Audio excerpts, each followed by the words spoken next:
In the shadowed halls of Marwood Grange, a fountain whispers secrets that drive men to madness and murder. When Edmund Marwood vanishes without a trace, only Sherlock Holmes, with his razor-sharp mind, can unravel the truth. Was it greed, fear, or a cursed legacy that led to his doom? Why does the fountain's eerie murmur haunt the living? Step into a mystery where every clue conceals a lie, and the truth waits in the darkness. Will you dare to listen? Chapter 1. The Invitation to Marwood Grange. In the waning days of autumn, when the leaves of Sussex took on the hue of burnished copper, and the air carried a crispness that hinted at winter's approach, I, Captain Arthur Hastings, found myself seated in the familiar confines of Sherlock Holmes's modest yet impeccably ordered lodgings at 221B Baker Street. The morning was one of those rare, tranquil moments when London seemed to pause, its usual clamour subdued by a thick fog that pressed against the windows like a living thing. Holmes, ever the fastidious Belgian, sat opposite me, his small, precise hands folded neatly in his lap, his grey eyes fixed on a point somewhere beyond the room, as though his mind were already unravelling some unseen mystery. The fire crackled in the grate, casting fleeting shadows across the walls, which were adorned with maps, chemical apparatus, and the occasional memento of cases past. I had come to expect these quiet interludes, for they were often the prelude to some extraordinary adventure. Yet, on this particular morning, I sensed an unusual restlessness in my friend. His fingers, though still, seemed poised for action, and his lips bore the faintest trace of a smile, as if he anticipated something of great interest. "Hastings," said he at last, his voice smooth and measured, with that faint accent that betrayed his continental origins. "You are, I observe, in a state of some agitation. Your left hand has not ceased its fidgeting since you arrived, and your gaze has darted to the clock no fewer than 3 times in the past quarter hour. Pray, tell me what troubles you." I started, for I had not realized my own unease. "You are quite right, Holmes," I admitted, setting down my teacup. "I received a letter this morning from an old acquaintance, Sir Reginald Marwood, inviting us to his estate in Sussex. It is an urgent summons, though he is vague as to the cause.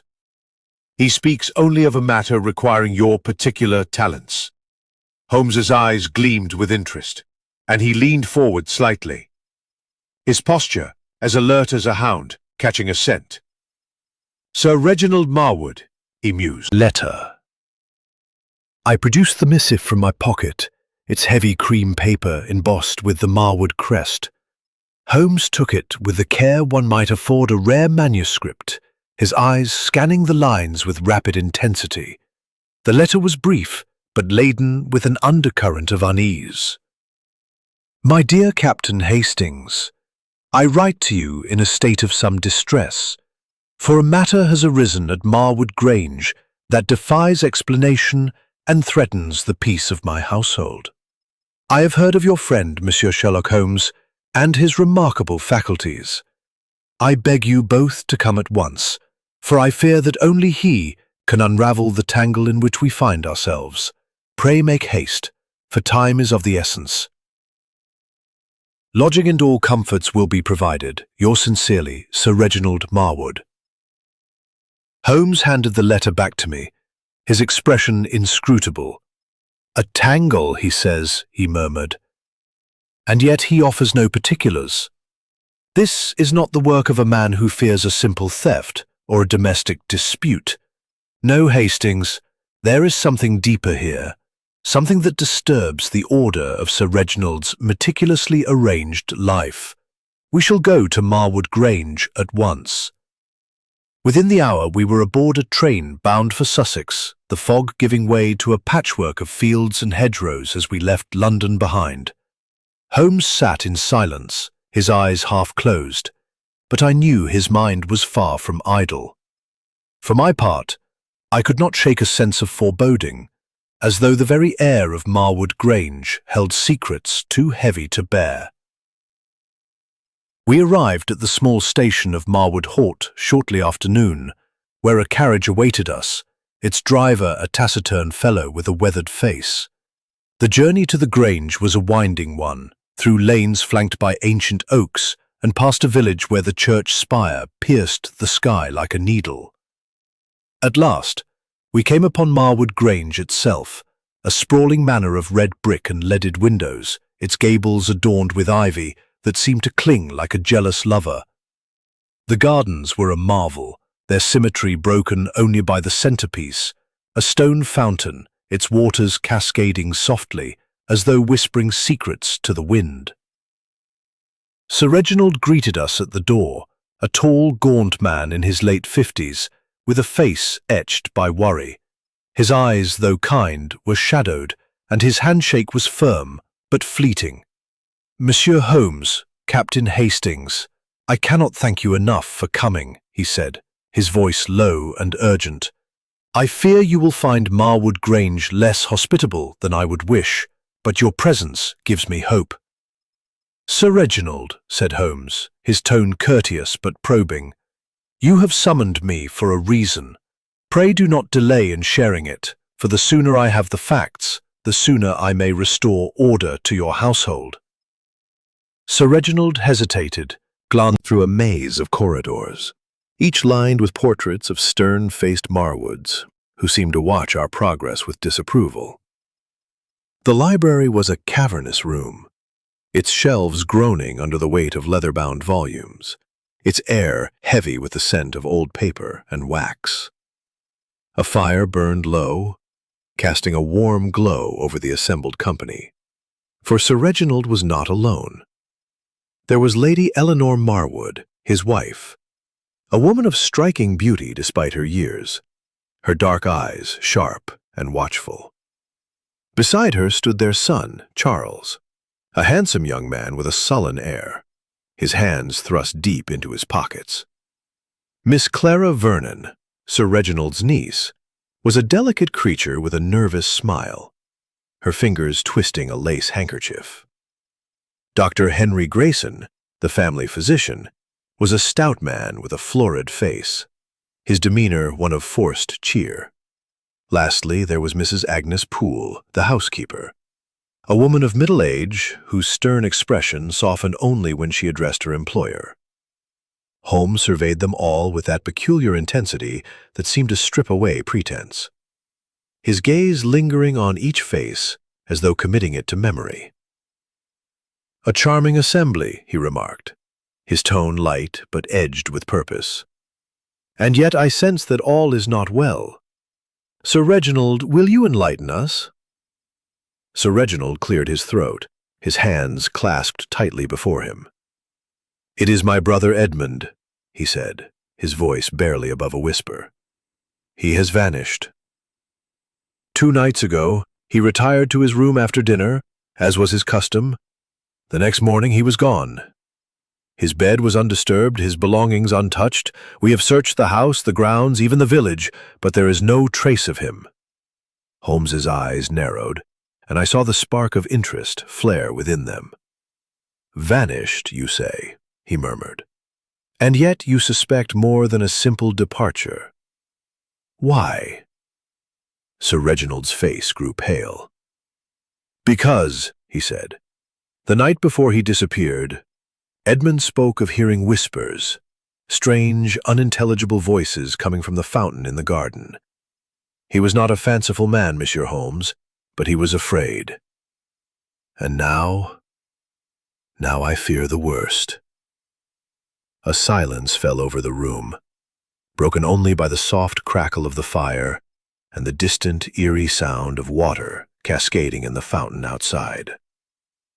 Holmes's lips curved into a faint smile, and I knew that the game, as he so often called it, was afoot. The library at Marwood Grange, with its heavy air of old books and waxen polish, seemed to close in around us as Sir Reginald's words hung in the silence.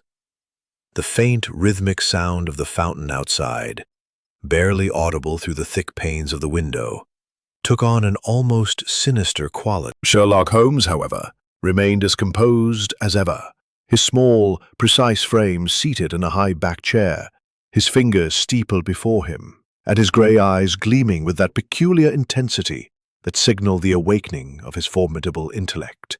"Sir Reginald," said Holmes at last, his voice calm, but carrying an edge of authority, "you have told me of your brother's disappearance and his mention of these whispers, but I require more.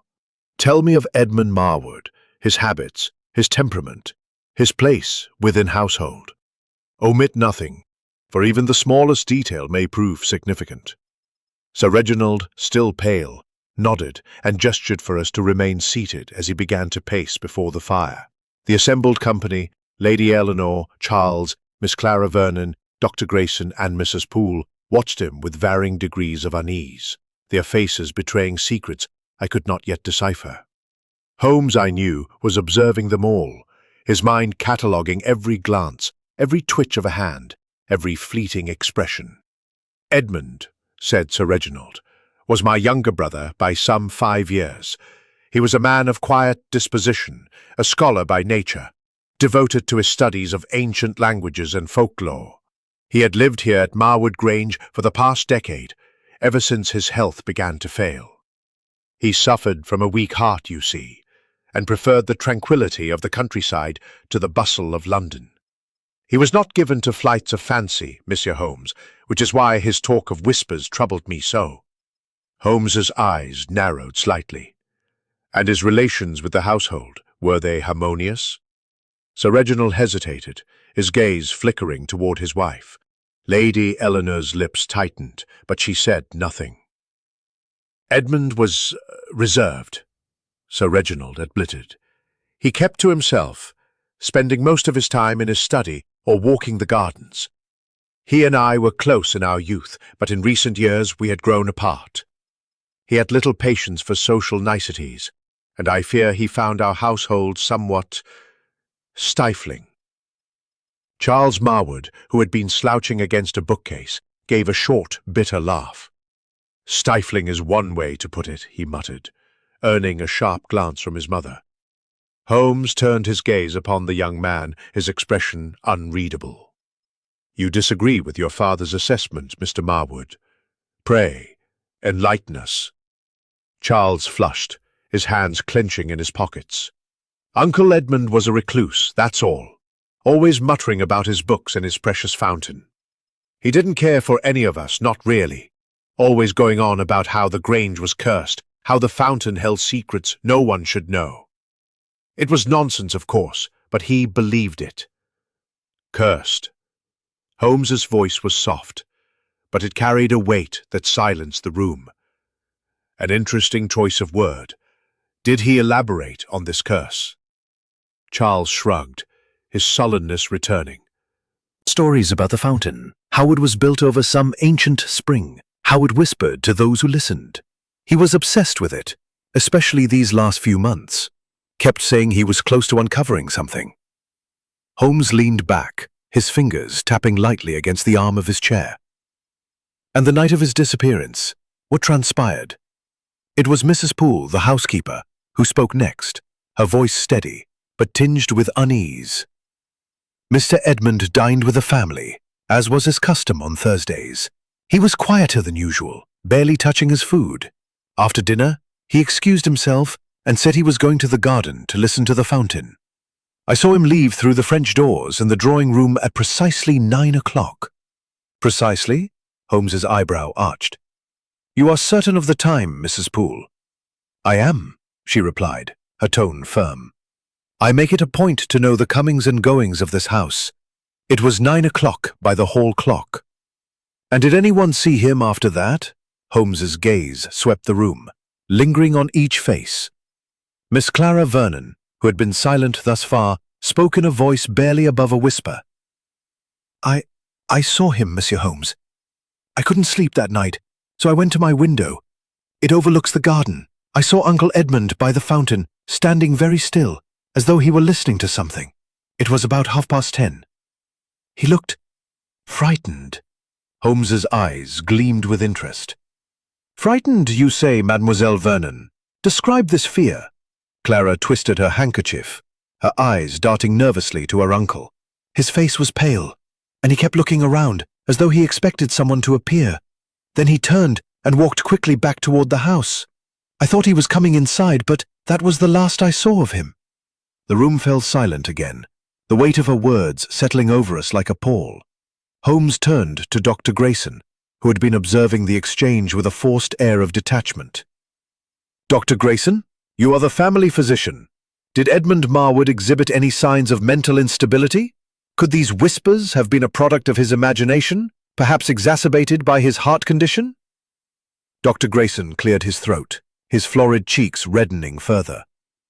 "Edmund was in frail health, certainly, but his mind was sound. I examined him only last week, and he was lucid, if a bit preoccupied. He mentioned the fountain once or twice, but I attributed it to his scholarly eccentricities. As for his heart, it was weak, but not immediately life-threatening." Holmes nodded, his expression inscrutable. "Very well. I should like to see Mr. Marwood's room and the fountain itself. Hastings, will you accompany me?" We followed Sir Reginald up the grand staircase to a corridor lined with heavy oak doors. Edmund's room was at the far end, a spacious chamber furnished with a four-poster bed, a cluttered desk, and shelves overflowing with books and manuscripts. The bed was neatly made, the pillows undisturbed, confirming Mrs. Poole's statement that it had not been slept in. Holmes moved about the room with the precision of a surgeon, examining every surface, every object, with an intensity that bordered on reverence. He paused at the desk, where a leather-bound journal lay open, its pages filled with Edmund's cramped handwriting. Holmes's fingers traced the lines, his lips moving silently as he read. "Curious," he murmured. "He writes of the fountain as though it were alive, capable of revealing truths long buried. Listen to this, Hastings. The whispers grow clearer each night, as though the fountain itself speaks to me. I am close, so close to understanding its secret. But I fear I am not alone in my pursuit." I felt a shiver run through me. Not alone? What could he mean? Holmes did not answer immediately, his attention drawn to a small brass key lying beside the journal.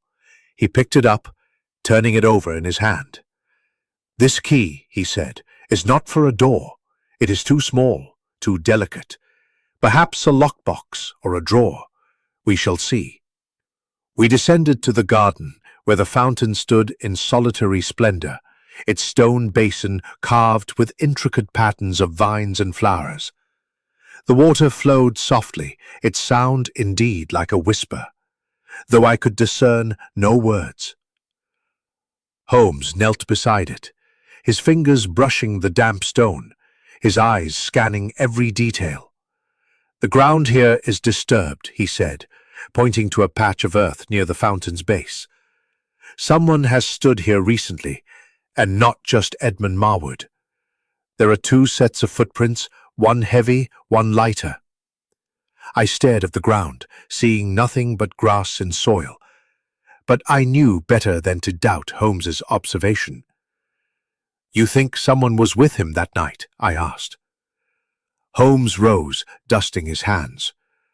"I think, Hastings, that Edmund Marwood's disappearance is no mere flight of fancy. There is a shadow over this house, and the fountain holds its secret.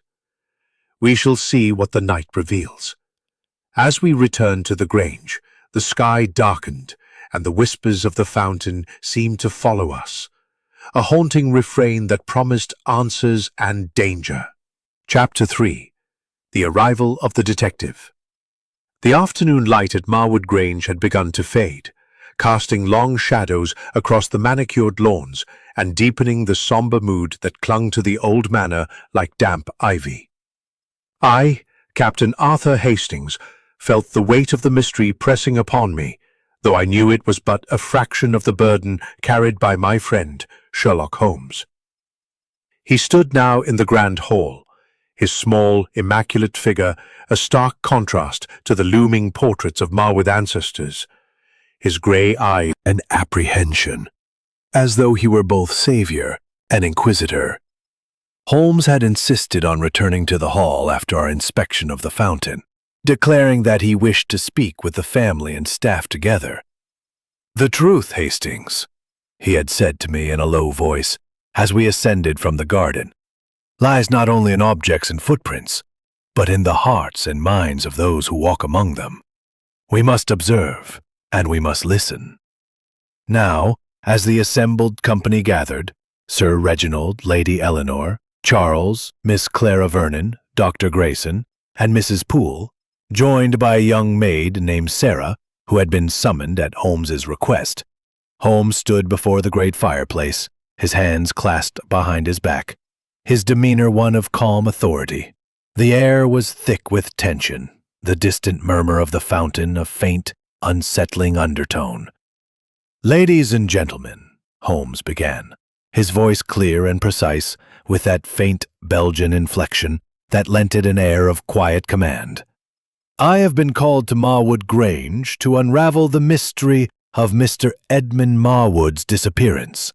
It is a task I undertake with the utmost seriousness, for I believe, as I suspect you all do, that this is no ordinary absence.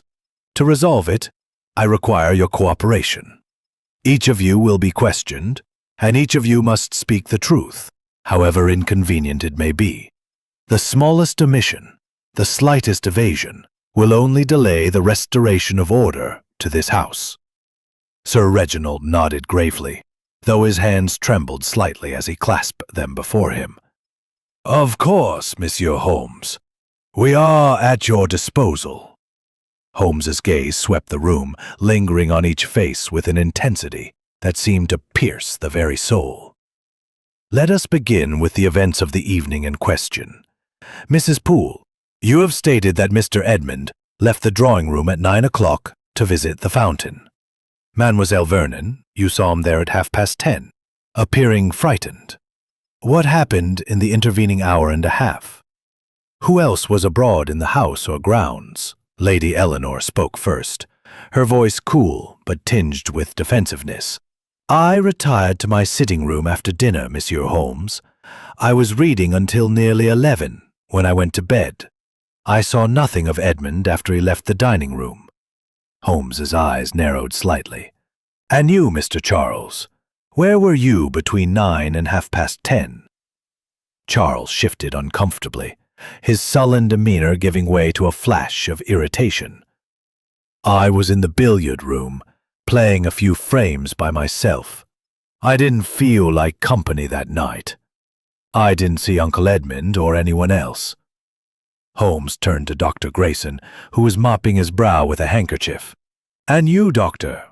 Your movements, if you please." "I was in the village," Dr. Grayson replied, his voice a touch too hearty.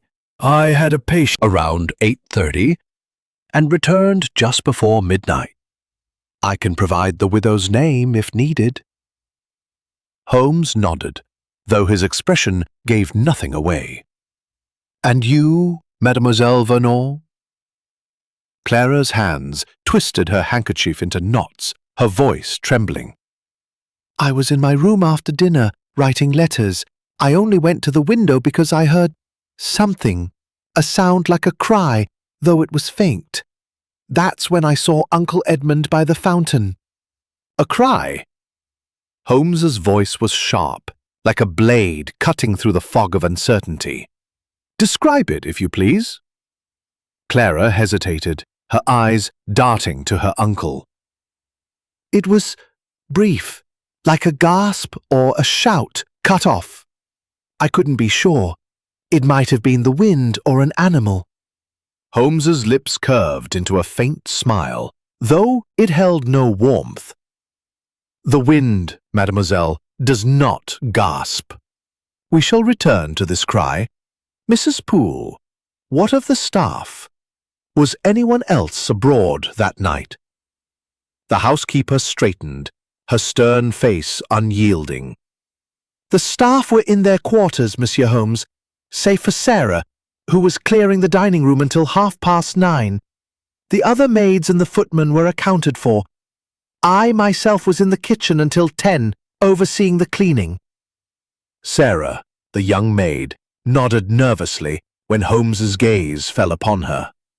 I was in the dining room, sir, like Mrs. Poole says. I didn't see Mr. Edmund after he left for the garden. Holmes paced slowly before the fireplace, his hands still clasped behind him, his mind clearly turning over the information like a jeweller examining a gem. Very well, he said at last. Let us establish a timeline. At 9 o'clock, Mr. Edmund leaves the drawing-room for the garden. At 10:30, Mademoiselle Vernon sees him by the fountain, frightened. Some time between these hours, a cry is heard, perhaps, and by morning, Mr. Edmund is gone, his bed untouched. Is there anything else, anything at all, that any of you wish to add? A heavy silence followed, broken only by the crackle of the fire and the distant whisper of the fountain. Then, unexpectedly, Lady Eleanor spoke, her voice low and strained. There is one thing, Monsieur Holmes. Edmund, he was not himself these last weeks. He spoke of the fountain incessantly, as though it were calling to him. And he received a letter, a strange one, with no return address. He burned it in the fire, but not before I saw that it was written in a hand I did not recognize. Holmes's eyes gleamed with sudden interest. A letter, you say? When was this? 3 days before he vanished, Lady Eleanor replied. Surroundings. Sir Reginald, if you would be so kind as to provide one. Sir Reginald nodded, his face etched with worry. Of course, Monsieur Holmes. I have an old estate plan in my study. As the company dispersed, Holmes drew me aside, his voice low. Do you see, Hastings? The pieces are there, but they are scattered.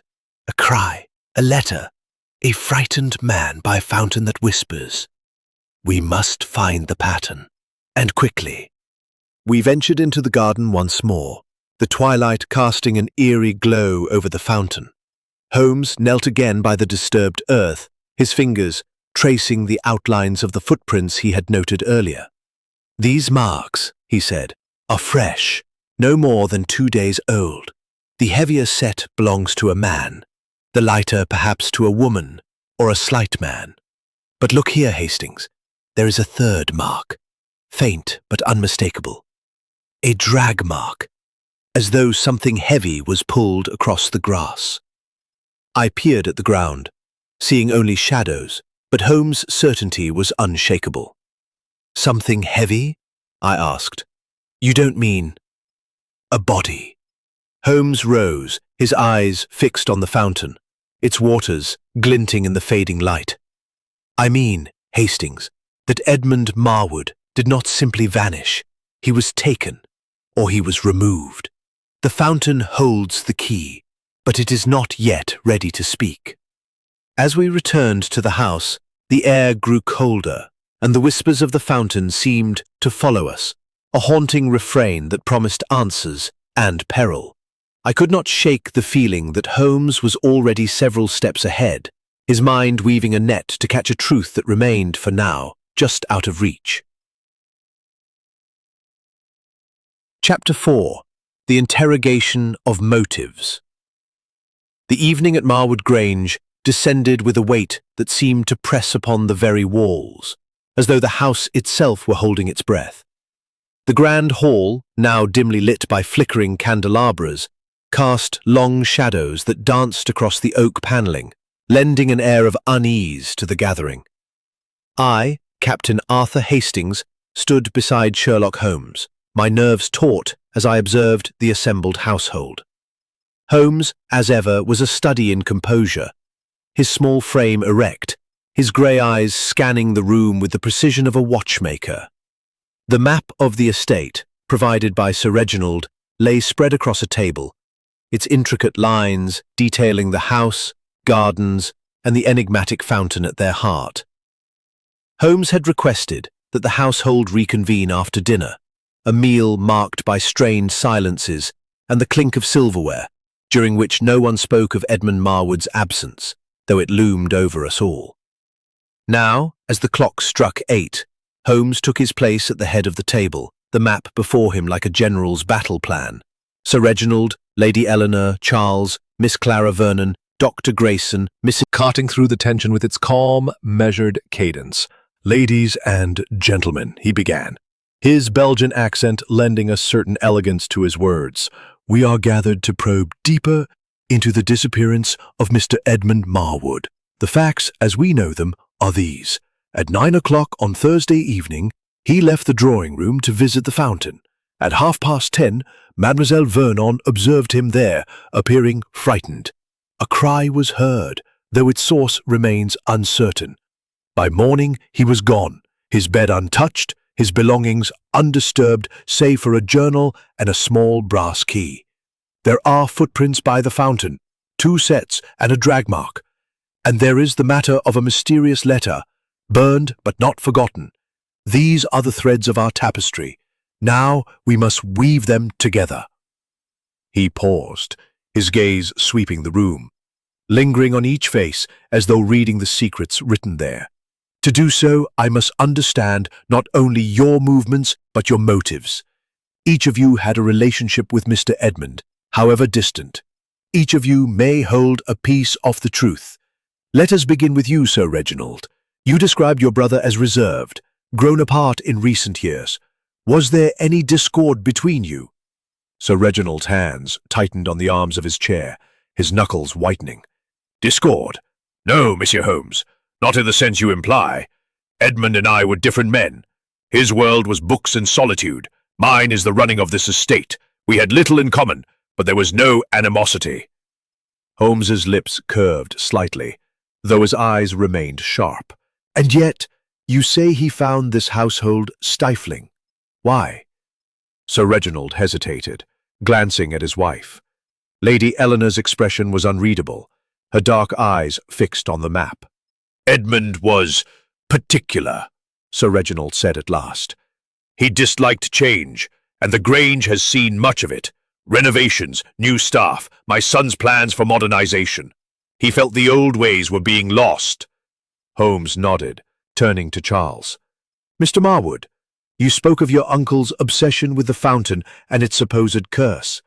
Did you ever discuss this with him? Or did you perhaps resent his disapproval of your plans?" Charles's face darkened, his jaw tightening. "Resent? No, I didn't care enough for that. Uncle Edmund was always muttering about the past, about how the Grange should be preserved like some museum. I want to bring this place into the present. Electric lights, new machinery for the farms. He thought it was sacrilege. We argued, sure, but it was nothing serious. Just old blood versus new." Holmes's gaze lingered on Charles, as though weighing his words against some invisible scale.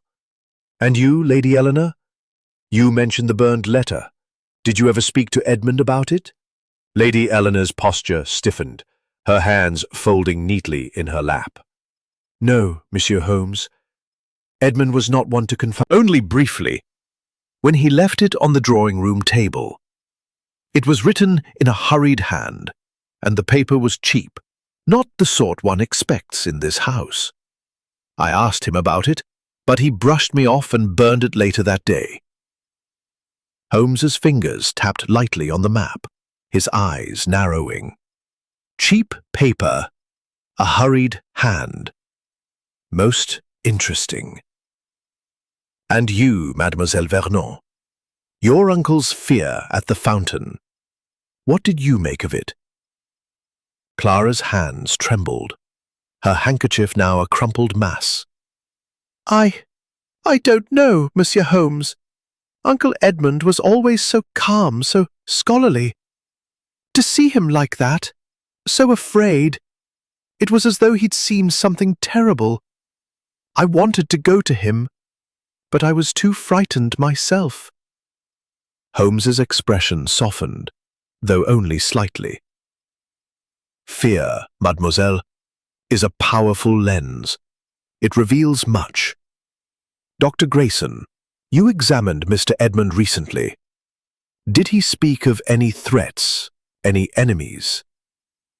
Dr. Grayson shifted uncomfortably, his florid face glistening with perspiration. No, Monsieur Holmes. He was preoccupied, as I said, but he mentioned no threats. He did ask me about sleeping draughts, saying he'd been restless at night.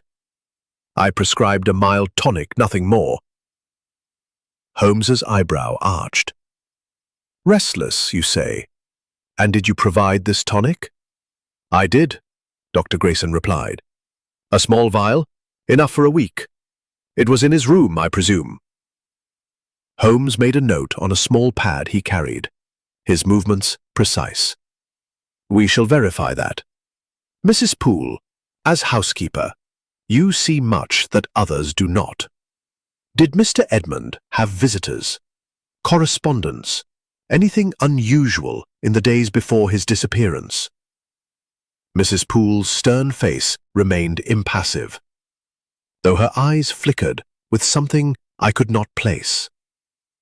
Mr. Edmund kept to himself, Monsieur Holmes. He received no visitors that I know of, though he did get letters occasionally. Scholarly correspondence, he called it. As for anything unusual, I noticed he spent more time by the fountain, sometimes late at night. Once I saw him there with a lantern, writing in his journal. Holmes's gaze sharpened. A lantern, you say? At what hour? Near midnight, perhaps a week ago, Mrs. Poole replied. I thought it odd, but he was a man of odd habits. Holmes turned to Sarah, who shrank under his scrutiny. And you, Mademoiselle Sarah, you were in the dining room until 9:30. Did you see or hear anything unusual? Sarah's voice was barely audible. No, sir. I was clearing the plates, then I went to the kitchen. Voices carried on the wind. It was weeks ago, and I thought it was my imagination. Holmes's eyes gleamed with interest. Imagination, mademoiselle, is often the mind's way of noting what the eyes cannot see. Thank you all. I shall require time to reflect, and I may call upon you individually tomorrow. As the household dispersed, Holmes drew me aside, his voice low. Hastings, do you see the contradictions? The letter, the cry, the footprints, the drag mark, all point to something more than a simple disappearance.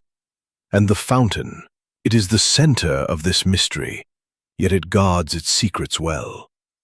We retired to the study, where Holmes spread the map before us, his fingers marking the fountain, the house, and the paths between. Tomorrow, he said, we shall examine Mr. Edmund's room again, and I shall inspect that tonic vial. But for now, Hastings, we must listen, not to the fountain, but to the silences of this house. They speak louder than words. As we ascended to our rooms, the distant murmur of the fountain followed, its whispers a haunting echo in the night, promising truths yet to be uncovered. Chapter 5. The Red Herrings. The morning at Marwood Grange dawned with a heavy mist that clung to the Sussex countryside, shrouding the gardens and the whispering fountain in a veil of secrecy. I, Captain Arthur Hastings, awoke with a sense of unease that had grown steadily since our arrival. The mystery of Edmund Marwood's disappearance seemed to deepen with each passing hour, and though Sherlock Holmes remained as composed as ever, I could sense the intensity of his mind at work, piecing together the fragments of this enigmatic puzzle. As we breakfasted in the dining room, the household moved about us with a forced air of normalcy, their conversations stilted, their glances wary. Holmes, impeccable in his neatly pressed suit, sipped his coffee with an air of quiet contemplation, his gray eyes occasionally flicking toward the other occupants of the room. Sir Reginald sat at the head of the table, his face drawn, while Lady Eleanor maintained her poised reserve, her dark eyes betraying little. Charles was absent, having excused himself to attend to estate matters, and Miss Clara Vernon picked at her food, her nervous demeanor more pronounced than ever. Dr. Grayson, who had joined us briefly, seemed distracted, his usual bonhomie replaced by a preoccupied air.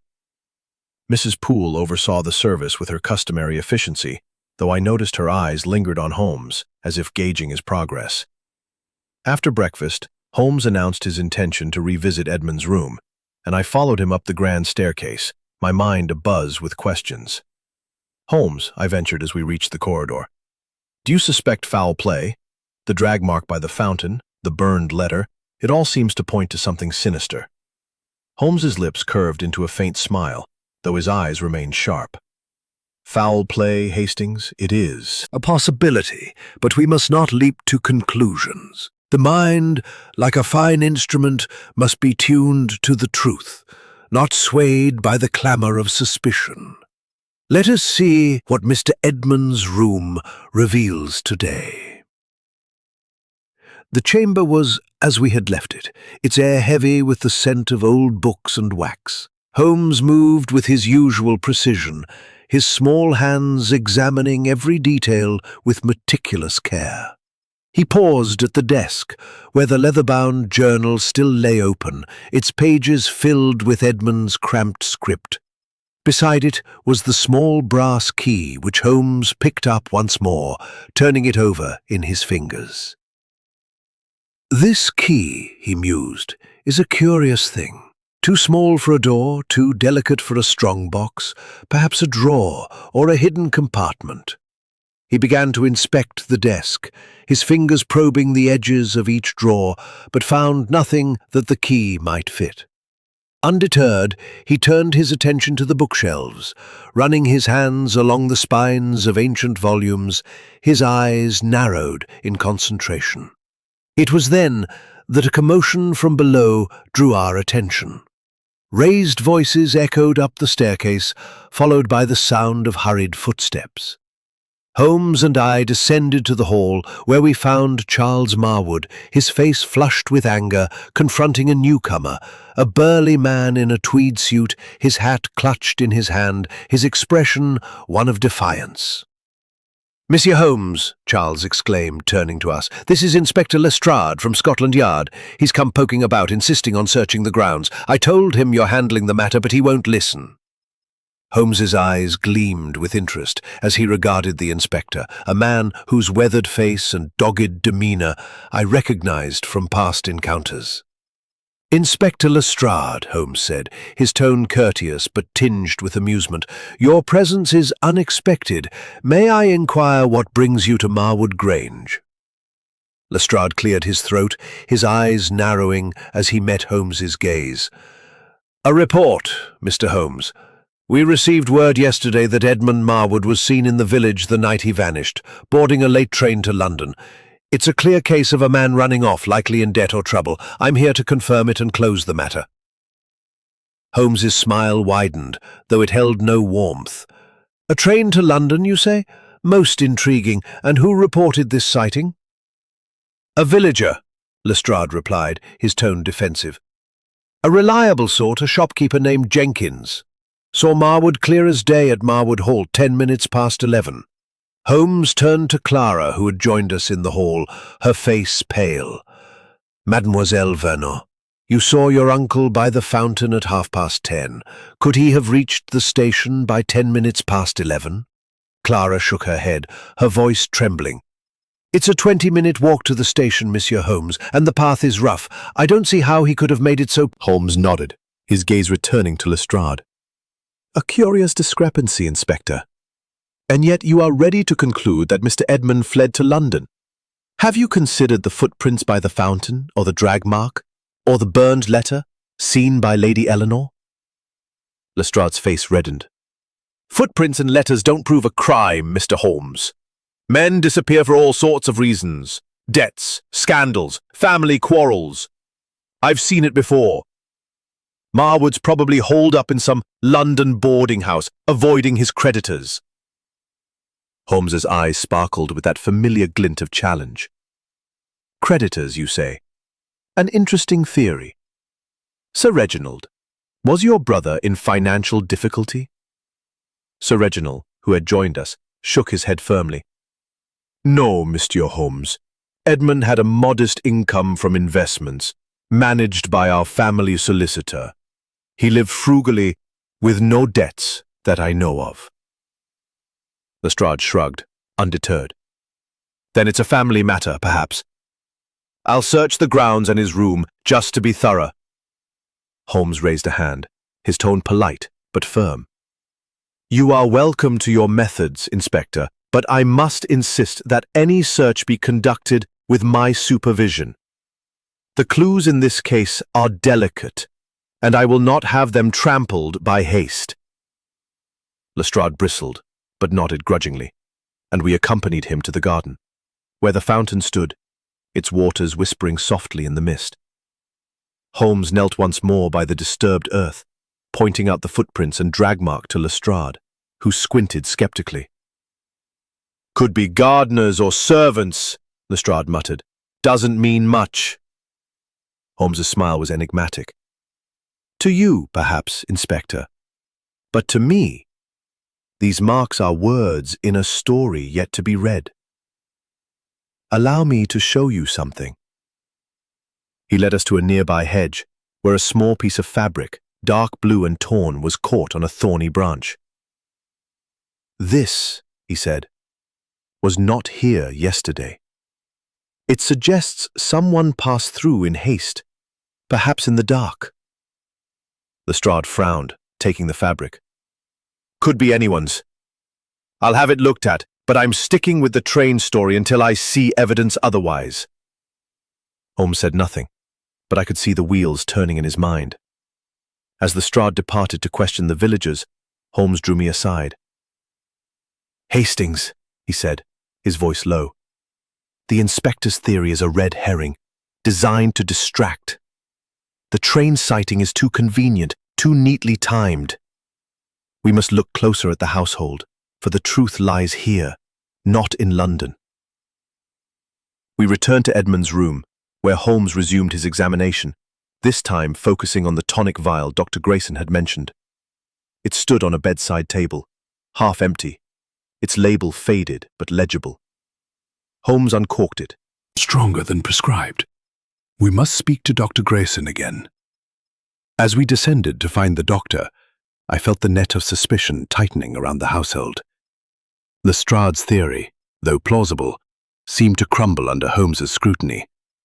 And the torn fabric, the altered tonic, and the whispers of the fountain pointed to a truth far darker than a simple flight to London. The game, as Holmes would say, was growing more intricate, and I could only wonder what secrets the next day would reveal. Chapter 6. A Clue in Detail. The mist that had cloaked Marwood Grange in the early morning had lifted by midday, revealing a sky of pale grey that seemed to mirror the unease within the manor's walls. I, Captain Arthur Hastings, found myself increasingly caught in the web of suspicion that Sherlock Holmes was so deftly weaving. His calm, methodical demeanour stood in stark contrast to the growing tension among the household, and as we stood in the grand hall after our encounter with Inspector Lestrade, I could sense that Holmes was closing in on a critical piece of the puzzle. The torn fabric by the hedge, the questionable tonic vial, and the whispers of the fountain were threads he was determined to follow, and I knew from experience that his keen mind would soon uncover a clue that others had overlooked. Holmes had requested a private meeting with Dr. Grayson, and we found the physician in the drawing room, standing by the French doors that led to the garden. His florid face was flushed, his hands fidgeting with a pocket watch as he gazed out toward the fountain. The soft murmur of the water was just audible, a constant reminder of the mystery's heart. Holmes entered with his usual precision, his small frame radiating authority, and I followed, notebook in hand, ready to record any revelations. Dr. Grayson, Holmes began, his voice smooth but with an edge that brooked no evasion. We must speak of the tonic you prescribed for Mr. Edmund Marwood. I have examined the vial in his room, and I find its contents curious. There is a bitterness that suggests something stronger than a mild sedative. Pray, tell me exactly what you gave him. Dr. Grayson's eyes widened, and he mopped his brow with a handkerchief, his discomfort palpable. It was a standard preparation, Monsieur Holmes, a mild chloral hydrate solution diluted to ensure safety. I prescribed it to help him sleep, as he requested. I assure you, it was nothing harmful. Holmes's grey eyes narrowed, his gaze fixed on the doctor like a hawk on its prey. Chloral hydrate, you say? And yet, the taste suggests an additional compound, perhaps a barbiturate. Such a mixture could induce a deeper sleep, or worse, if misjudged. Did you prepare the tonic yourself, or was it obtained from a chemist? Dr. Grayson hesitated, his fingers tightening around the watch.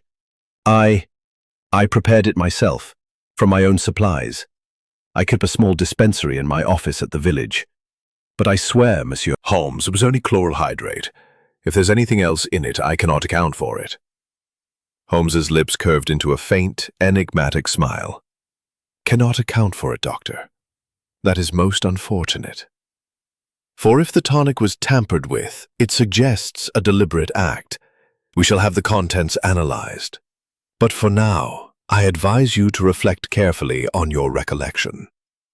Leaving Dr. Grayson visibly shaken, Holmes led me back to Edmund's room, his pace brisk, his mind clearly racing. Hastings, he said, as we climbed the staircase. The tonic is a significant clue, but it is not the only one. There is a detail in this house, a small inconsistency that I have yet to fully grasp. We must search again with the eyes of the little grey cells. In Edmund's room, Holmes moved with renewed purpose, his fingers tracing the edges of the bookshelves, the desk, and the window frame. He paused at the fireplace where a small pile of ashes lay in the grate, remnants, perhaps, of the burned letter Lady Eleanor had mentioned. Kneeling, he sifted through the ashes with a small tool from his pocket, his expression one of intense concentration.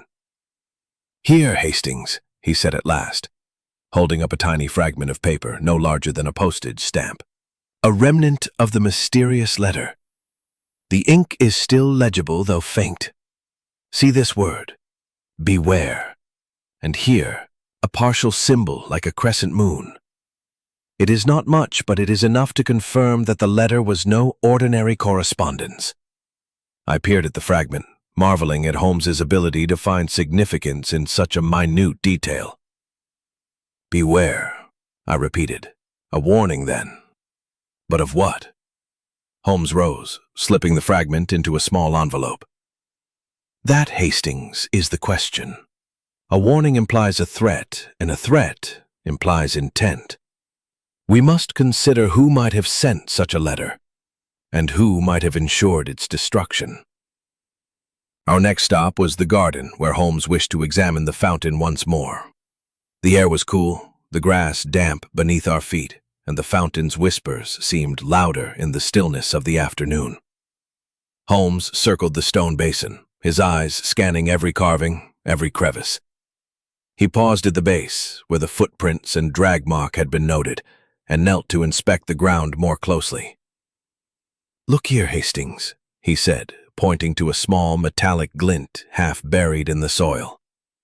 With a delicate touch, he extracted a tiny object, a cufflink, engraved with the letter C. This, he said, holding it to the light, is not the sort of thing one loses carelessly. It is silver, well crafted, and bears an initial that suggests a connection to someone in this house. Charles Marwood, I said at once, my mind leaping to the obvious suspect. His initial, and he admitted to arguing with his uncle.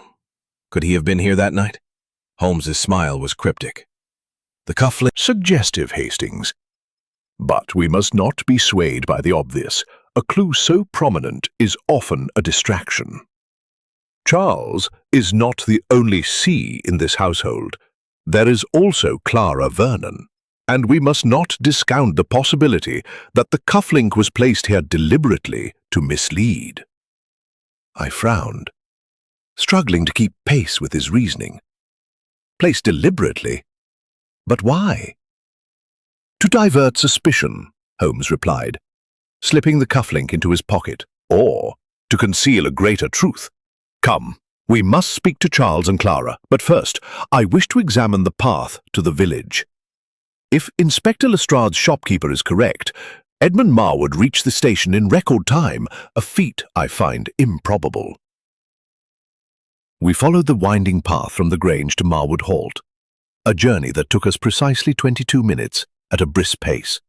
The path was uneven, bordered by dense hedgerows, and poorly lit at night, a difficult route for a man with a weak heart. Holmes paused at a bend in the path, where a small gate led to a side lane. Here, he said, pointing to the ground, are more footprints, similar to those by the fountain, and look, a cigarette end, freshly discarded. Someone stood here recently, perhaps watching the path. I stared at the ground, seeing only mud and grass, but Holmes's certainty was unshakable. You think someone was waiting for Edmund? I asked. Or following him, Holmes replied. The cigarette is of a common brand, but its presence here is no coincidence. We shall keep it in mind. As we returned to the Grange, Holmes's mood was one of quiet satisfaction, as though he had found a missing piece of the puzzle. Hastings, he said, the cufflink, the letter fragment, the tonic, the cigarette end.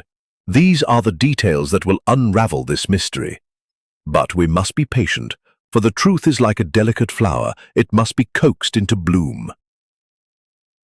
That evening, as we dined with the household, I noticed a shift in their demeanour.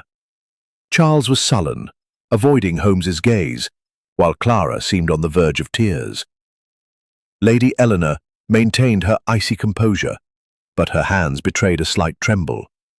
Dr. Grayson excused himself early, citing a patient in the village, and Mrs. Poole moved silently among the servants, her eyes watchful. So Reginald alone seemed eager for Holmes's progress, though his hope was tempered by fear. As we retired to our rooms, Holmes paused on the staircase, his voice low. Tomorrow, Hastings, we shall press harder. The cufflink is a clue, but it is the contradictions in their stories, the silences, the glances, that will lead us to the truth. The fountain whispers, but it is the human heart that speaks loudest. The night closed in around Marwood Grange. The fountain's murmurs a haunting refrain, and I felt the weight of the mystery pressing closer, its secrets teetering on the edge. Grange brought with it a chill that seemed to seep from the very stones of the old manor, as though the house itself were reluctant to yield its secrets. I, Captain Arthur Hastings, awoke with a sense of anticipation mingled with dread, for Sherlock Holmes's relentless pursuit of the truth had begun to stir the undercurrents of tension within the household. The discovery of the cufflink, the fragment of the burned letter, and the questionable tonic had cast a shadow over the inhabitants, and I could sense that the facade of civility was beginning to crack.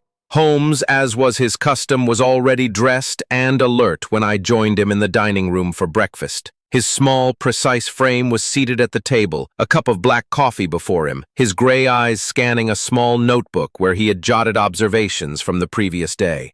The rest of the household joined us gradually, their faces marked by varying degrees of unease. Sir Reginald's weariness was evident in the lines of his face. Lady Eleanor maintained her icy composure. Charles was sullen and withdrawn, and Clara Vernon's nervous glances darted about the room.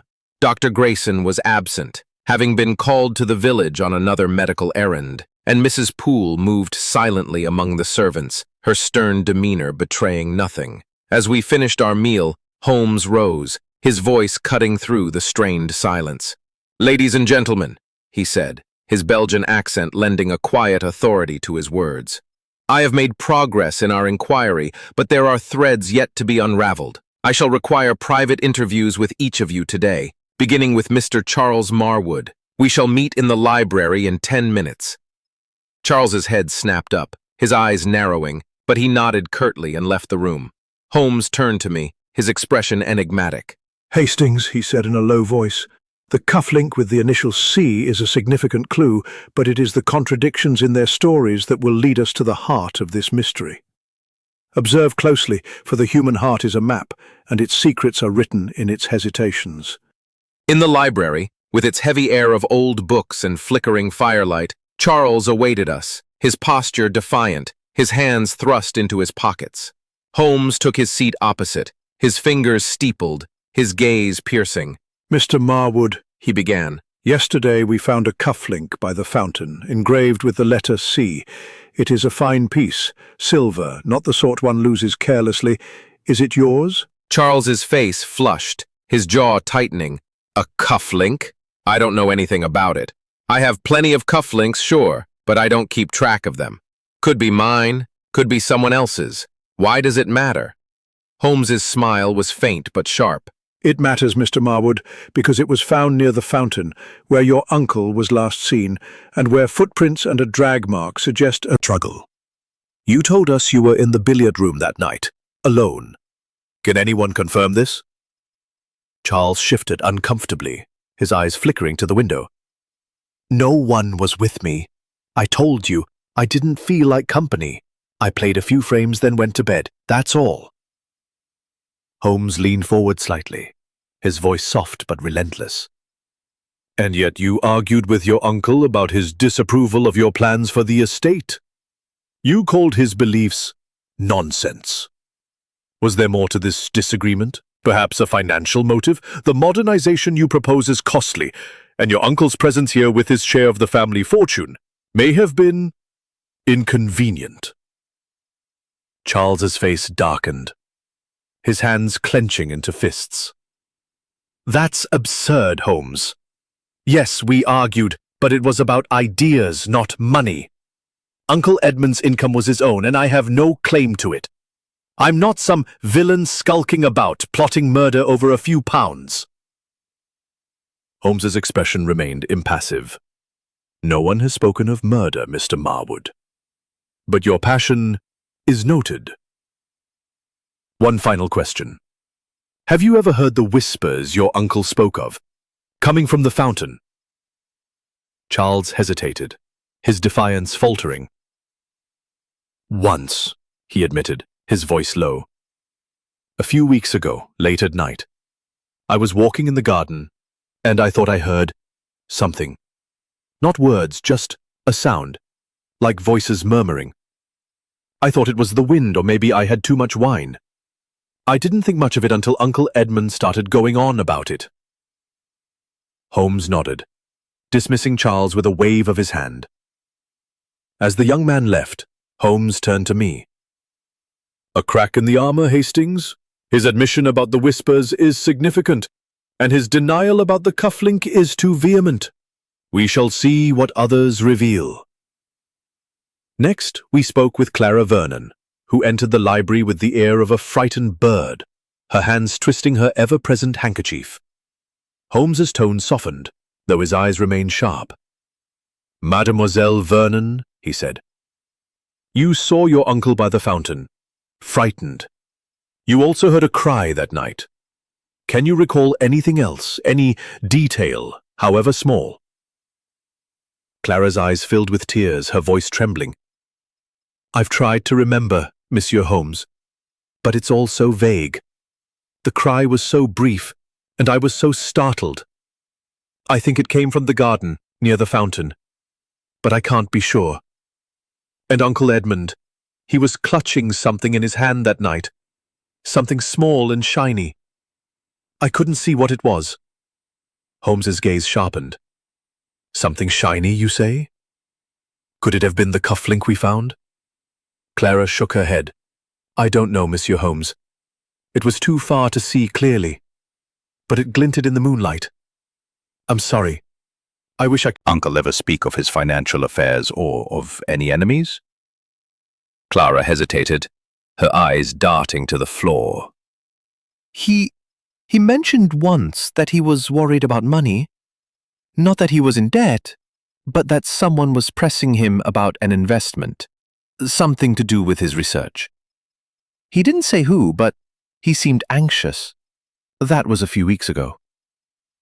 Holmes dismissed her gently, and as she left, he turned to me, his expression one of quiet triumph. Do you see, Hastings? The lies are surfacing. Charles denies knowledge of the cufflink, yet Clara saw something shiny in her uncle's hand. And now, we have a hint of financial pressure, an investment, a shadowy figure. The net tightens.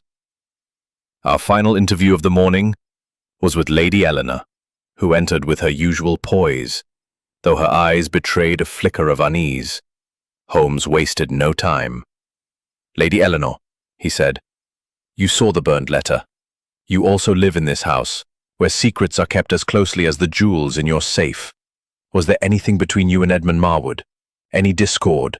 Any hidden matter?" Lady Eleanor's lips tightened, her hands folding neatly in her lap. Edmund and I were not close, Monsieur Holmes. He was a solitary man, absorbed in his studies. But there was no discord, only indifference. As for the letter, I told you all I know. It was written in a hurried hand, on cheap paper. I assumed it was some scholarly matter, but his reaction was intense. Holmes's eyes gleamed. "Intense, you say? And did you ever hear the whispers from the fountain?"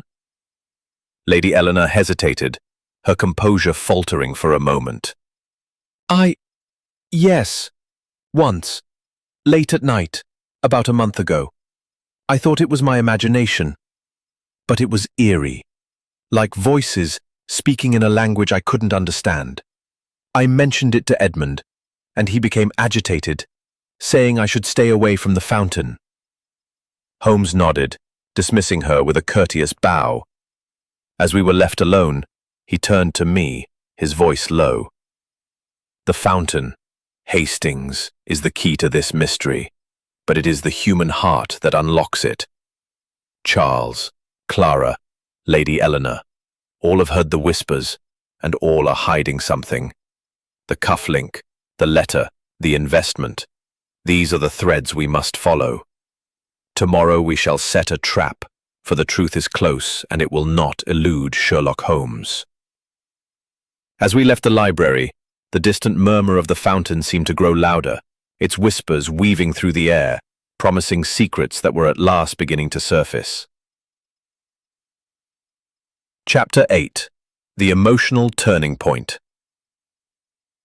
The afternoon at Marwood Grange was cloaked in a stillness that seemed to amplify the tension within the manor's ancient walls. The storm, his grey eyes alight with the relentless pursuit of truth. The revelations of the morning, Charles' admission of hearing the fountain's whispers, Clara's glimpse of a shiny object in her uncle's hand, and Lady Eleanor's confession of her own eerie experience had deepened the enigma of Edmund Marwood's disappearance. Yet it was clear that Holmes was on the verge of a breakthrough, his mind weaving the threads of evidence into a pattern only he could fully discern. After our interviews in the library, Holmes declared his intention to revisit the fountain, but first he wished to speak with Mrs. Poole, the housekeeper, whose stern demeanour and watchful eyes suggested that she knew more than she had revealed. We found her in the kitchen, overseeing the preparations for dinner, her hands deftly arranging a tray of silverware with a precision that rivaled Holmes's own. She looked up as we entered, her expression guarded but polite. "Mrs. Poole," Holmes began, his voice smooth and courteous, "you have been most helpful in providing the timeline of Mr. Edmund's last evening, but I sense there is more you have not shared. As housekeeper, you are the eyes and ears of Marwood Grange. Tell me, what have you observed in the days leading up to his disappearance? Any visitors? Any unusual behaviour?" Mrs. Poole's lips tightened, her hands pausing over the silverware. "I've told you what I know, Monsieur Holmes," she said, her tone firm. "Mr. Edmund kept to himself, and I saw no visitors. As for unusual behaviour, he was more withdrawn than usual, spending hours by that fountain, writing in his journal. I thought it was just his way." Holmes's eyes narrowed, his gaze piercing. "And yet, you saw him with a lantern, late at night, by the fountain. Did you ever hear the whispers he spoke of? Mrs. Poole hesitated, her stern facade faltering for the first time. Her hands gripped the edge of the table, and her voice dropped to a near whisper. "I also, yes, Monsieur Holmes. I heard them, once, about 2 weeks ago. I was checking the windows before bed, and I passed by the garden. The fountain, it was like it was speaking, not in words, but in a low, murmuring sound. It chilled me, sir. And I'm not one for fancies. I told no one, not even Mr. Edmund, for fear of stirring trouble." Holmes leaned forward, his voice soft but insistent. "And why, Mrs. Poole, did you not mention this before? Fear of trouble or fear of something else?" Mrs. Poole's eyes glistened, and for a moment I thought she might break down.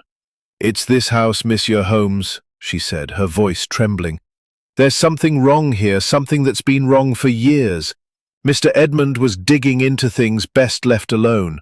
Old stories, secrets about the fountain, about the Marwoods. I warned him quietly to let it be, but he wouldn't listen. And now he's gone, and I fear I've failed him." His eyes remained sharp. "You have not failed, Mrs. Poole, for you have given me a vital piece of the puzzle. These secrets you speak of, what did Mr. Edmund believe about the fountain?" Mrs. Poole took a deep breath, steadying herself. "He said it was built over an ancient spring, one the old folk in the village called cursed.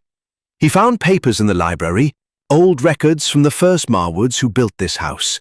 He thought the fountain was hiding something, a truth about the family, something buried long ago. He was obsessed, Monsieur Holmes, and it frightened me." Holmes nodded, his fingers tapping lightly on the table. "Thank you, Mrs. Poole. Your candor is most valuable. Rest assured, the truth will not remain buried." As we left the kitchen, I could see that Mrs. Poole's confession had shaken Holmes, though not in the way it had shaken me. His mind was racing, piecing together the fragments of evidence, the cufflink, the letter fragment, the tonic, the cigarette end, and now this talk of ancient secrets. "Hastings," he said as we stepped into the garden. "Mrs. Poole's words confirm what I suspected. Edmund Marwood was not merely a scholar, but a man on the brink of uncovering something dangerous. The fountain is not just a symbol, it is the heart of this mystery." We approached the fountain, its waters cascading softly, the whispers more pronounced in the quiet of the afternoon. Holmes knelt by the base, his fingers tracing the intricate carvings of vines and flowers. "Look here," he said, pointing to a small, almost imperceptible seam in the stone. "This is not natural wear. It suggests a hidden compartment, perhaps opened by the key we found in Edmund's room." I stared at the seam, barely visible even in the daylight. "A compartment? You think Edmund found something inside?" Holmes's eyes gleamed with intensity. "I think, Hastings, that he was close to finding it, and someone else knew it too." He produced the small brass key from his pocket, inserting it into the seam. With a gentle twist, a faint click echoed, and a small panel in the fountain's base slid open, revealing a narrow cavity. Inside was a folded piece of parchment, yellowed with age, its edges frayed. Holmes carefully extracted it, unfolding it with the care of an archaeologist. The parchment bore a map, crudely drawn, depicting the fountain and a series of lines radiating outward, marked with cryptic symbols. At the bottom was a single word, written in a trembling hand: danger. I felt a chill run through me. "Holmes, what does it mean?" "It means," he said, slipping the parchment into his pocket, "that Edmund Marwood was not imagining the whispers. He was following a trail, one that led him into peril. This map is a clue, but it is incomplete. We must find where these lines lead." As we returned, allowing secrets to spill forth. At dinner that evening, the tension was palpable. Charles avoided Holmes's gaze. Clara seemed on the verge of collapse, and Lady Eleanor's composure was strained, her hands trembling as she lifted her glass. Sir Reginald, sensing the shift, pressed Holmes for answers, his voice edged with desperation. "Monsieur Holmes," he said, "have you found anything to explain my brother's disappearance? The household is in turmoil, and I fear we cannot bear much more." Holmes' smile was enigmatic. "Patience, Sir Reginald. The truth is like fine wine. It requires time to mature. But rest assured, the pieces are falling into place. Tomorrow, I shall require your assistance in exploring the grounds further, for I believe the answers lie not only within these walls, but beneath them." As we retired to our rooms, Holmes drew me aside, his voice low. "Hastings, Mrs. Poole's confession is the emotional turning point we needed. Her fear, her warning to Edmund, points to a deeper secret tied to the fountain and the Marwood family. The map, the cufflink, the letter, all are threads in a tapestry of deceit. Tomorrow, we shall follow the map, and I suspect we shall find more than we bargained for." The night closed in around Marwood Grange, the fountain's whispers a constant eerie refrain. I lay awake, my mind racing with the implications of the hidden compartment, the cryptic map, and Mrs. Poole's trembling confession. Holmes, I knew, was already several steps ahead, his little grey cells weaving a net to catch a truth that was at last beginning to emerge from the shadows. Chapter 9. The Trap. The morning light at Marwood Grange filtered through a veil of clouds, casting a pallor over the estate that seemed to mirror the growing unease within its walls. I, Captain Arthur Hastings, awoke with a sense of foreboding, the weight of the previous day's discoveries pressing heavily upon me. The hidden compartment in the fountain, the cryptic map with its ominous warning, and Mrs. Poole's confession had brought us closer to the truth of Edmund Marwood's disappearance. Yet, the mystery remained tantalizingly out of reach. Sherlock Holmes, however, was in his element, his small, precise figure radiating a quiet intensity as we breakfasted in the dining room, the household around us moving with the strained courtesy of those who know they are under scrutiny. Holmes had been silent through much of the meal, his grey eyes scanning the faces of Sir Reginald, Lady Eleanor, Charles, Clara Vernon, and Mrs. Poole, who joined us briefly to oversee the service. Dr. Grayson was absent, having been called to the village yet again, a fact that did not escape Holmes's notice. As the meal concluded, Holmes rose, his voice cutting through the murmurs like a blade. Precisely 8 o'clock. We have reached a critical juncture in our inquiry, and I believe a demonstration will illuminate certain truths. Until then, I ask that you carry on as usual, but know that the eyes of Sherlock Holmes are upon you. A ripple of unease passed through the room, and I saw Charles's jaw tighten, Clara's hands tremble, and Lady Eleanor's eyes narrow slightly. Sir Reginald nodded gravely, his face etched with worry. "We shall be there, Monsieur Holmes," he said. "I trust you are close to resolving this matter." Holmes's smile was enigmatic. "The truth, Sir Reginald, is like a shy creature. It must be coaxed from its hiding place, but I assure you it will not elude us much longer." After breakfast, Holmes led me to the library, where he spread the cryptic map from the fountain's compartment across the table, alongside the estate plan provided by Sir Reginald. "Hastings," he said, his voice low, "this map is the key to our trap. Its lines and symbols point to specific locations on the estate, perhaps a hidden chamber or a forgotten relic. We must explore these points today, but discreetly, for I suspect our quarry is watching." We set out into the grounds, the air cool and damp, the fountain's whispers a constant undertone. Holmes carried the map, his eyes darting between it and the landscape, noting landmarks, a gnarled oak, a stone bench, a low wall that corresponded to the map's cryptic lines. Our first stop was a small copse of trees near the edge of the garden, where one of the map's lines terminated in a symbol resembling a cross. Holmes knelt, his fingers probing the earth, and within moments he uncovered a flat stone, half buried and moss-covered. Beneath it was a small rusted box, its lock matching the brass key from Edmund's room. With a deft twist, Holmes opened the box, revealing a bundle of papers tied with a faded ribbon. They were letters, written in a spidery hand, dated over a century ago. Holmes scanned them quickly, his expression growing grave.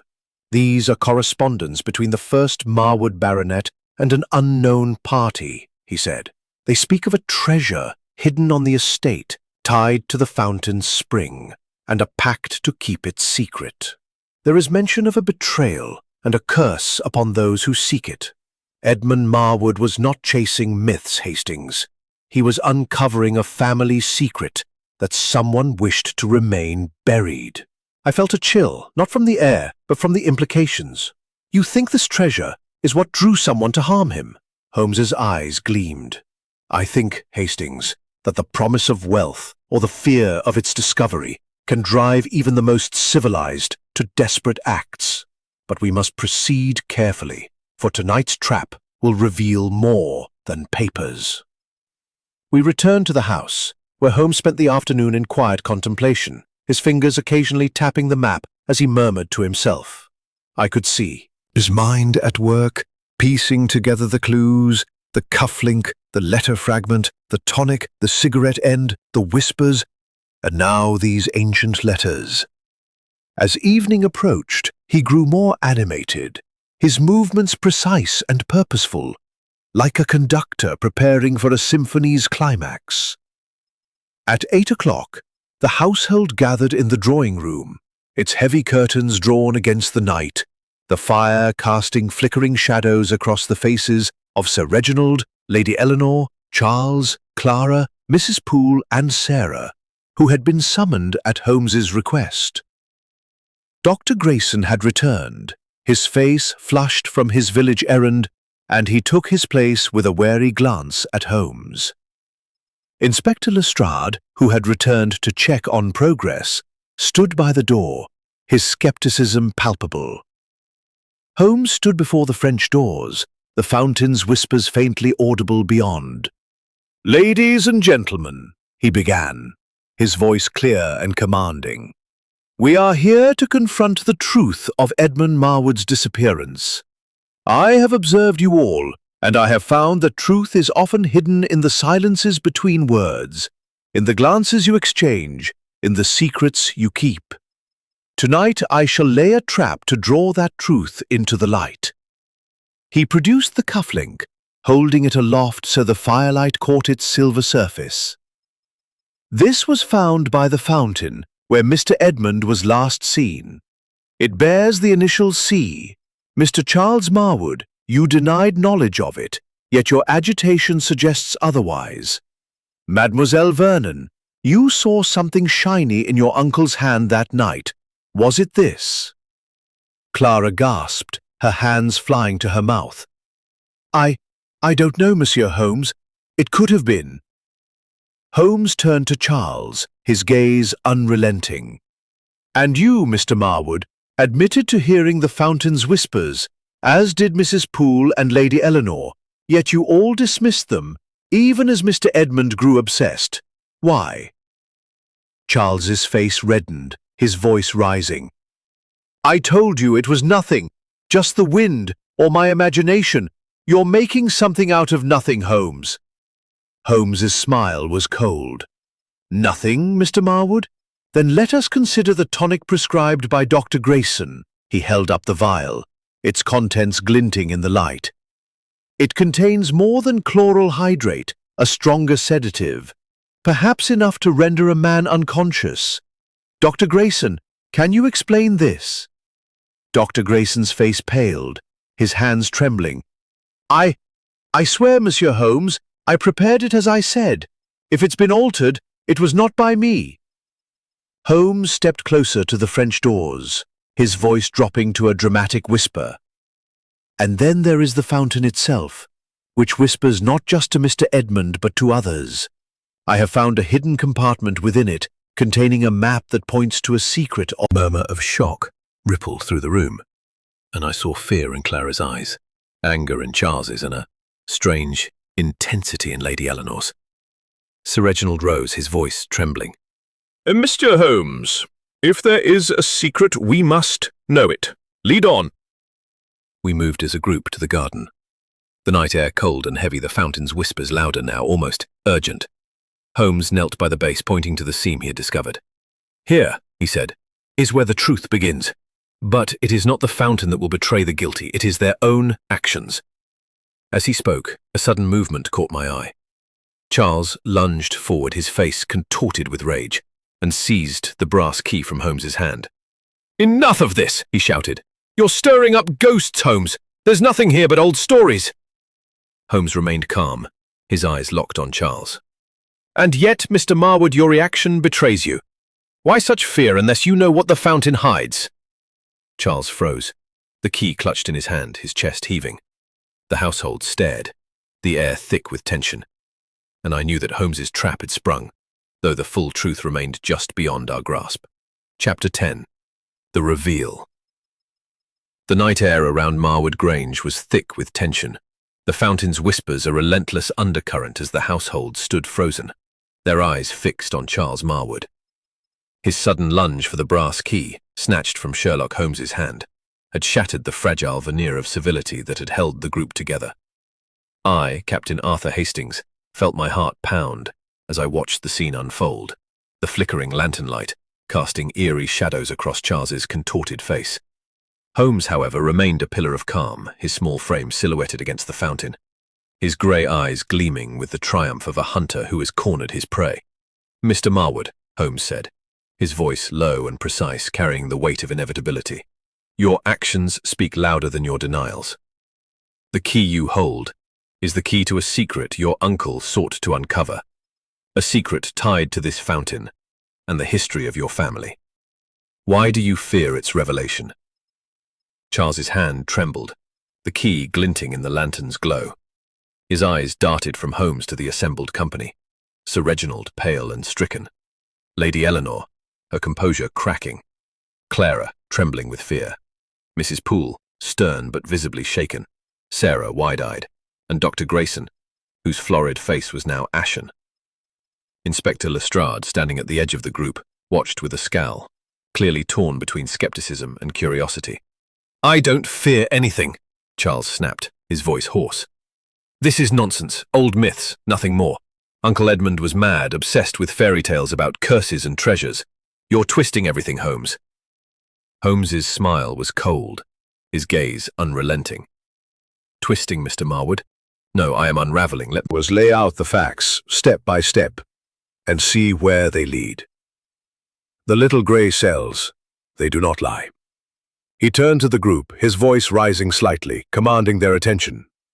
"Ladies and gentlemen, the disappearance of Edmund Marwood is no mere flight to London, as Inspector Lestrade would have us believe. It is a crime, carefully planned, and its roots lie in the secrets of this fountain and the Marwood family." He began to pace, his movements deliberate, his words weaving a tapestry of logic. First, the timeline. On Thursday evening at 9 o'clock, Mr. Edmund leaves the drawing room to visit the fountain, as Mrs. Poole confirms. At 10:30, Mademoiselle Vernon sees him there, frightened, clutching something shiny. A cry is heard, though its source is uncertain. By morning, he's gone, his bed untouched, his journal and a brass key left behind. Footprints and a drag mark by the fountain suggest a struggle, and a cufflink marked with the letter C is found nearby. Charles flinched, his grip on the key tightening, but Holmes continued undeterred. Second, the clues. The tonic prescribed by Dr. Grayson contains a sedative stronger than chloral hydrate, capable of rendering a man unconscious. A fragment of a burnt letter bearing the word "Beware" and a crescent symbol suggests a warning. A cigarette end on the path to the village indicates someone watching or waiting. And then there is the map, hidden in the fountain's compartment, pointing to a treasure buried on this estate, a treasure tied to the Marwood family's past, as revealed by the letters in the rusted box. Holmes paused, his eyes sweeping the group. Third, the motives. Mr. Edmund was no ordinary scholar. He was uncovering a secret that threatened someone in this household. The letters speak of a treasure, a pact, and a betrayal.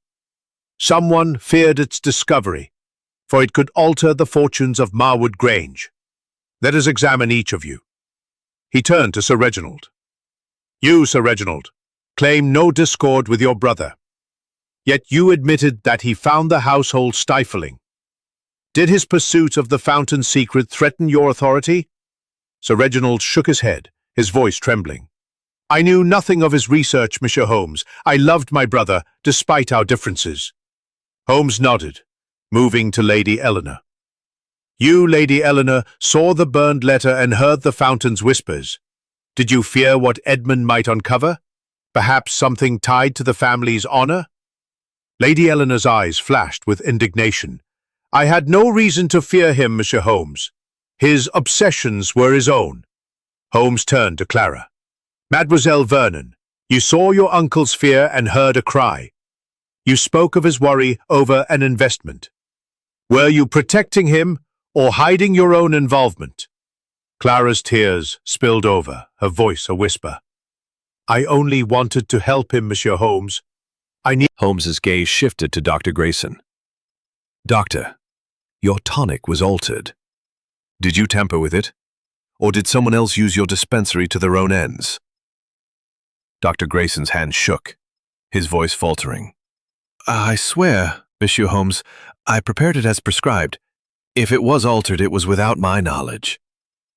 Finally, Holmes faced Charles, who stood rigid, the key still in his hand. And you, Mr. Marwood, you argued with your uncle over his disapproval of your plans. You heard the fountain's whispers, and the cufflink, your initial, places you at the scene. Why did you take the key just now unless you feared what it might unlock? Charles's face contorted, his voice breaking. I didn't do anything to him. Yes, we argued, but I didn't harm him. The cufflink, I lost it weeks ago, I swear. Holmes raised a hand, silencing him. Enough. Let us return to the fountain. He led us to the stone basin, inserting the key into the hidden seam. With a click, the compartment opened again, and Holmes reached inside, producing a small, leather-bound notebook, its pages filled with Edmund's handwriting. This, he said, was hidden deeper within. It details his discovery, a chamber beneath the fountain, accessible through a trapdoor in the gardens, where the Marwood treasure lies. But it also names a name, a conspirator. He opened the notebook, reading aloud. I have been followed, my research watched. I fear C knows all and will stop at nothing. A gasp rippled through the group, and Charles staggered back, his face pale. It's not me, he cried. I swear it. Holmes's voice was relentless. The C in the notebook is not you, Mr. Marwood, though you have been careless. The cufflink was a distraction, planted to mislead. The true culprit is one who knew of the treasure, who altered the tonic, who sent the warning letter, and who was present the night Edmund vanished. He turned to Clara, his eyes softening but firm. Mademoiselle Vernon, it is you. Your fear, your tears, they are not for your uncle but for your own guilt. You invested in a scheme with Edmund, hoping to fund your escape from this stifling house. But when he grew close to the treasure, you feared exposure. You laced his tonic with a stronger sedative, met him by the fountain, and, in a moment of panic, struck him, dragging his body to the hidden chamber below, where it remains. Clara collapsed, sobbing, her hands covering her face. I didn't mean to kill him, she cried. He was going to tell everyone about the money, the treasure. I just wanted to stop him, to make him sleep, but he fell, and I panicked. Holmes's expression was grave. The cry you heard was his last, mademoiselle.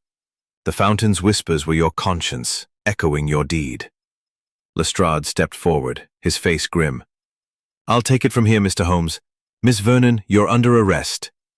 As Clara was led away, the household stood in stunned silence, the fountain's whispers now a mournful dirge. Holmes turned to me, his voice low. The truth, Hastings, is often painful, but it restores order. The chamber below will confirm her story, and Edmund's body will be found. The night closed around Marwood Grange, the fountain's secrets laid bare, and I marveled at Holmes's genius, even as my heart ached for the tragedy it had uncovered. Chapter 11. The Reflection. The revelation of Clara Vernon's guilt and the discovery of Edmund Marwood's body in the hidden chamber beneath the fountain had cast a pall over Marwood Grange, yet it also brought a strange clarity, as though a storm had passed, leaving the air sharp and clean. I, Captain Arthur Hastings, stood in the grand hall of the manor, my mind still reeling from the dramatic confrontation the previous night. The image of Clara, broken and sobbing as she confessed her crime, lingered like a shadow, a testament to the tragic consequences of fear and desperation. Sherlock Holmes, however, was as composed as ever, his small, precise figure moving with quiet purpose as he prepared to address the household, one final time before our departure. The morning was bright, the autumn sun streaming through the leaded windows, casting intricate patterns on the polished floor. The fountain's whispers, faintly audible through the open French doors, seemed subdued, as though the truth had robbed them of their mystique. Holmes stood by the fireplace, his hands clasped behind his back, his grey eyes surveying the assembled company, Sir Reginald, Lady Eleanor, Charles, Mrs. Poole, and Dr. Grayson, with a calm intensity that commanded attention. Clara was absent, now in the custody of Inspector Lestrade, who had returned to the village to finalize the formalities of her arrest. "Ladies and gentlemen," Holmes began, his Belgian accent lending a measured elegance to his words, "the mystery of Mr. Edmund Marwood's disappearance has been resolved. The truth, though painful, is now clear. Mademoiselle Vernon, driven by fear of exposure, laced her uncle's tonic with a sedative, confronted him by the fountain, and in a moment of panic struck a fatal blow. His body was concealed in a hidden chamber, a relic of your family's past, where he sought to uncover a secret that threatened to unravel the Marwood legacy." Sir Reginald, his face etched with grief, spoke first, his voice low and strained. "Monsieur Holmes, you have given us answers, but they are bitter. My brother is gone, my niece faces justice, and this house feels broken. How did you see through it all, the lies, the distractions, to find the truth?" Holmes's lips curved into a faint smile, though his eyes held a trace of melancholy. "Thread in a tapestry of deception, and by observing, analyzing, and questioning, I wove them together. The fountain's whispers were not supernatural, but a trick of acoustics, amplified by human fear and imagination. Yet they pointed to a deeper truth, a family secret, a betrayal buried in the past, which Mr. Edmund sought to expose." Lady Eleanor, her composure frayed but intact, leaned forward. "And this secret, Monsieur Holmes, what was it truly? Was there ever a treasure, or was it all a delusion?" Holmes' gaze was steady, his voice precise. "The treasure, Lady Eleanor, was not gold or jewels, but knowledge, a record of a betrayal that enriched the Marwood family centuries ago. The letters we found, written by the first baronet, spoke of a pact to conceal a wrong, perhaps a theft or a scandal. Mr. Edmund believed he could right this wrong by making it public, but his pursuit stirred fears in others, particularly Mademoiselle Vernon, who saw her own plans threatened by his discovery. Charles, who had been silent, his sullen demeanor replaced by a quiet intensity, spoke up. "I thought Uncle Edmund was chasing myths, Monsieur Holmes. I dismissed him, argued with him. If I'd listened, could I have stopped this?" Holmes' expression softened, though his tone remained firm. "Regret, Mr. Marwood, is a heavy burden, but it serves no purpose to dwell on what might have been. You could not have foreseen Mademoiselle Vernon's actions, nor could you have tempered your uncle's obsession. The fault lies in the choices made, not in those who failed to predict them. Mrs. Poole, standing at the edge of the room, her hands clasped tightly, added her voice. I warned Mr. Edmund to leave the past alone, Monsieur Holmes. I knew the stories of the fountain, heard them from my grandmother. I should have spoken louder, done more. Holmes turned to her, his eyes kind but resolute. You did what you could, Mrs. Poole. The heart of this tragedy lies not in your silence, but in the secrets that festered in this house. The fountain's whispers were a reflection of those secrets, and now that they are exposed, the house may begin to heal. Dr. Grayson, his florid face pale, cleared his throat. Monsieur Holmes, I swear I had no part in altering the tonic. I feel responsible, though. My dispensary was not secure. Could I have prevented this? Holmes' gaze was piercing but not unkind. Negligence, doctor, is not a crime, though it may have consequences. Mademoiselle Vernon exploited your trust, but the intent was hers alone. Learn from this, and guard your responsibilities more closely. The room fell silent, the weight of Holmes's words settling over us like Little gain. Holmes turned to me, his expression one of quiet reflection. It is often so, Hastings. The truth does not always bring joy, but it brings order, and in that order, there is the possibility of renewal. The Marwoods will mourn, but they will also rebuild, for the truth, once faced, is a foundation stronger than any secret. Sir Reginald rose, his hands trembling but his voice steady. M. Holmes, Captain Hastings, you have our eternal gratitude. This house will bear the scars of this tragedy, but we will move forward, as you say, with honesty. I hope you will return one day, under happier circumstances. Holmes bowed slightly, his demeanor one of understated grace. I thank you, Sir Reginald, but my work lies where disorder reigns. For now, Marwood Grange is yours to mend. Use the truth wisely. As we gathered our coats and prepared to depart, I glanced out at the fountain, its waters cascading softly, the whispers now a mere murmur. The manor seemed quieter, as though the revelation of its secrets had stilled its restless spirit. Holmes, adjusting his scarf with his usual precision, caught my gaze and smiled faintly. Come, Hastings, he said.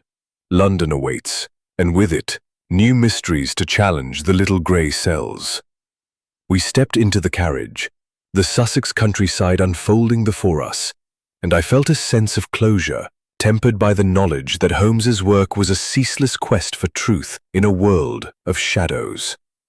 The fountain's whispers faded into the distance, leaving behind a house forever changed and a detective whose genius had once again brought light to the darkness. Chapter 12. The Aftermath of Truth. The morning following Clara Vernon's dramatic confession at Marwood Grange was one of somber quiet, as though the very stones of the manor exhaled a sigh of relief mingled with sorrow. I, Captain Arthur Hastings, awoke with a heavy heart, the events of the previous night etched vividly in my mind. The revelation that Clara, the delicate and nervous young woman, had been driven to such a desperate act as to cause her uncle's death was a tragedy that cast a long shadow over the household.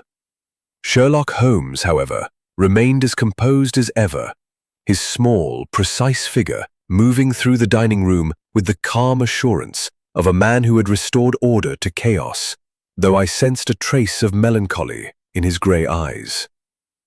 The household gathered for breakfast, their faces marked by the strain of the night's revelations. Sir Reginald sat at the head of the table, his gaunt features more haggard than ever, his eyes red-rimmed from sleeplessness or tears. Lady Eleanor maintained her icy poise, though her hands trembled slightly as she lifted her teacup. Charles was sullen, his earlier defiance replaced by a quiet shock, as though he could scarcely believe his cousin's guilt. Returned after Clara's arrest, sat with a distracted air, his usual heartiness absent. Inspector Lestrade, who had stayed the night at Holmes's insistence, joined us briefly, his expression one of grudging respect for my friend's acumen. Holmes, seated opposite me, sipped his coffee with his usual precision, his eyes scanning the room as though cataloguing the emotional aftermath. "Hastings," he said in a low voice, leaning toward me, "the truth has been uncovered, but its ripples will linger. We must ensure that all loose ends are tied for the sake of this household and for the sake of justice." After breakfast, Holmes requested that Sir Reginald accompany us to the garden where the hidden chamber beneath the fountain awaited inspection. Lestrade, ever the diligent policeman, insisted on joining us, along with 2 constables from the village who had been summoned to assist. The air was crisp, the fountain's whispers now a mournful undertone, as though it grieved for the secrets it had guarded. Holmes led us to the stone basin, where he pointed to the seam in its base, barely visible in the morning light. "Here," he said, his voice clear and authoritative, "is the entrance to the chamber described in Mr. Edmund's notebook. The map we found, with its cryptic lines and symbols, points to a trapdoor concealed beneath the earth, accessible through the fountain's base. We shall open it now, to confirm Mademoiselle Vernon's account and recover what remains of Mr. Edmund." Sir Reginald's face paled, but he nodded, his voice barely audible. "Do what you must, Monsieur Holmes. I need to know the truth, however painful." Holmes knelt, producing the brass key and inserting it into the seam. With a soft click, the panel slid open, revealing a narrow shaft descending into darkness. Lestrade's constables brought lanterns, and Holmes led the way, his small frame descending with surprising agility. I followed, my heart pounding, with Sir Reginald and Lestrade close behind. The shaft opened into a small, damp chamber, its walls of ancient stone carved with faded symbols that echoed those on the map. In the centre, covered by a tarp, lay the body of Edmund Marwood, his face pale but peaceful, as though he had simply fallen asleep. Sir Reginald let out a choked sob, turning away while Lestrade examined the scene with professional detachment. "He's been dead since that night," Lestrade said, his voice gruff.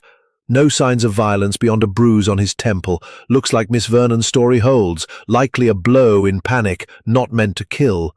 Holmes nodded, his eyes scanning the chamber. "Indeed, Inspector, but observe the surroundings. These carvings, they match the symbols in the letters we found, suggesting this chamber was built to guard the so-called Marwood treasure. Yet there is nothing here but stone and sorrow. Whatever Edmund sought, it was not gold or jewels, but knowledge. A truth about his family's past that someone wished to keep buried." We searched the chamber, finding only a few scattered papers, fragments of Edmund's research, detailing legends of a cursed spring and a pact made by the first Marwood baronet to conceal a betrayal. The treasure, it seemed, was a myth, or perhaps it had been removed long ago. Holmes pocketed the papers, his expression thoughtful. "These confirm what Mrs. Poole hinted at," he said. "Edmund was chasing a secret that threatened the Marwood legacy, and Clara, in her desperation, acted to protect her own future." As we emerged into the daylight, the fountain's whispers seemed quieter, as though the revelation of its secret had quelled its voice. Sir Reginald, supported by Lestrade, returned to the house, his grief palpable. Holmes lingered by the fountain, his fingers tracing the carvings once more. "Hastings," he said, his voice low, "the tragedy of this case lies not in the crime itself, but in the motives that drove it. Clara Vernon sought freedom, but her fear led to a fatal mistake. The fountain whispered not of curses, but of human frailty." We returned to the house, where Holmes requested a final meeting with the household in the library. The air was heavy with grief and relief, the weight of the mystery lifted but replaced by the burden of loss. Holmes stood before the fire, his small frame commanding the room, his voice calm but resonant. "Ladies and gentlemen," he began, "the disappearance of Mr. Edmund Marwood has been resolved. His body lies in the chamber beneath the fountain, where Mademoiselle Vernon, in a moment of panic, left him after striking him with a stone. Her motive was not greed, but fear. Fear that his discovery of a family secret would ruin her hopes of escaping this house. The cufflink, the altered tonic, the burned letter, all were threads in a tapestry of deception, woven to protect a truth that was both simpler and more tragic than we imagined." Lady Eleanor's eyes glistened, though she remained silent. Charles, his earlier anger gone, looked at Holmes with a mixture of awe and shame. "You knew it wasn't me," he said quietly, "but I didn't help, did I? I should have listened to him, to his talk of the fountain." Holmes's gaze softened. "We all have our silences, Mr. Marwood. The fault lies not in failing to listen, but in failing to act when the truth is clear." Sir Reginald spoke, his voice breaking.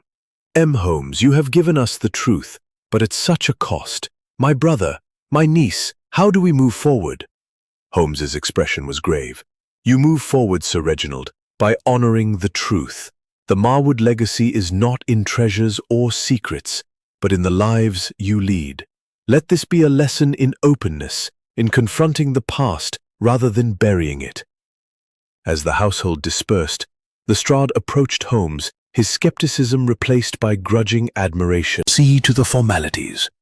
Miss Vernon will face justice, though I suspect it'll be a lenient sentence given the circumstances." Holmes nodded, his eyes distant. "Justice, Inspector, is not always punishment. Sometimes it is simply understanding." As we prepared to leave Marwood Grange, I looked back at the fountain, its whispers now faint, as though it had exhausted its secrets. Holmes beside me adjusted his coat with his usual precision. "Hastings," he said, "the case is closed, but the human heart remains a mystery. Let us return to London, where the order of my little grey cells may find new challenges." The carriage awaited us, and as we departed, the fountain's murmurs faded into the distance, leaving behind a house forever changed by the truth Sherlock Holmes had uncovered. Chapter 13. The Echoes of the Past. The morning of our final day at Marwood Grange dawned with a clarity that seemed to mock the shadows of the previous night's revelations. The mist that had cloaked the Sussex estate for days had lifted, revealing a sky of pale blue, and the air carried a crispness that spoke of autumn's full arrival. I, Captain Arthur Hastings, felt a mixture of relief and melancholy as I prepared to depart with Sherlock Holmes, whose relentless pursuit of truth had unraveled the tragic mystery of Edmund Marwood's death. The discovery of his body in the hidden chamber beneath the fountain, coupled with Clara Vernon's confession, had brought a somber resolution to the case. Yet the emotional weight of the affair lingered over the household like a persistent fog. Holmes, as ever, was the picture of composure, his small, precise figure moving through the grand hall with the quiet assurance of a man who had restored order to chaos. His grey eyes, however, held a reflective depth, as though he were contemplating not just the case, but the broader tapestry of human nature it had revealed. We'd been invited to join Sir Reginald for a final meeting in the library before our departure, a request Holmes accepted with a nod, sensing that the baronet sought closure as much as confirmation. The library, with its heavy scent of old books and wax, was bathed in soft morning light, the fire in the grate burning low. Sir Reginald stood by the window, his gaunt frame silhouetted against the glass, his face etched with grief.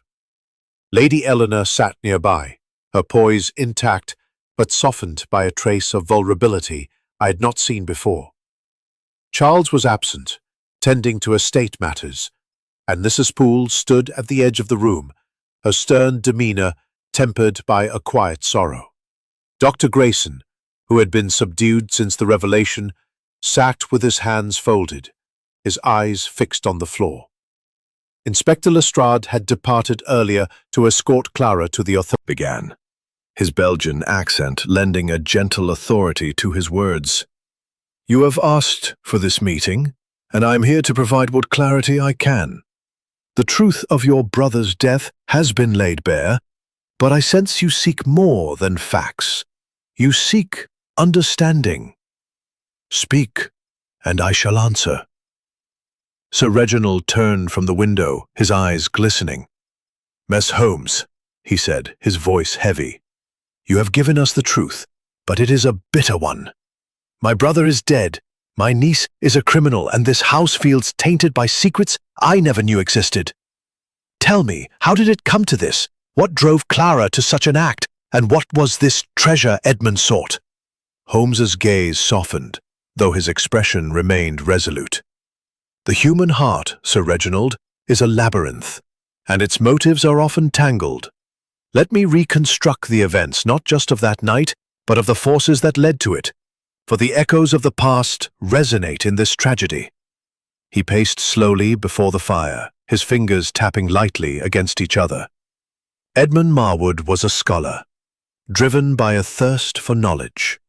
His research into the history of Marwood Grange led him to the legend of the fountain, a spring said to be cursed, tied to a treasure hidden by your ancestors. The letters we found, written by the first baronet, spoke of a pact to conceal a betrayal, perhaps a theft or a scandal that enriched the Marwood family.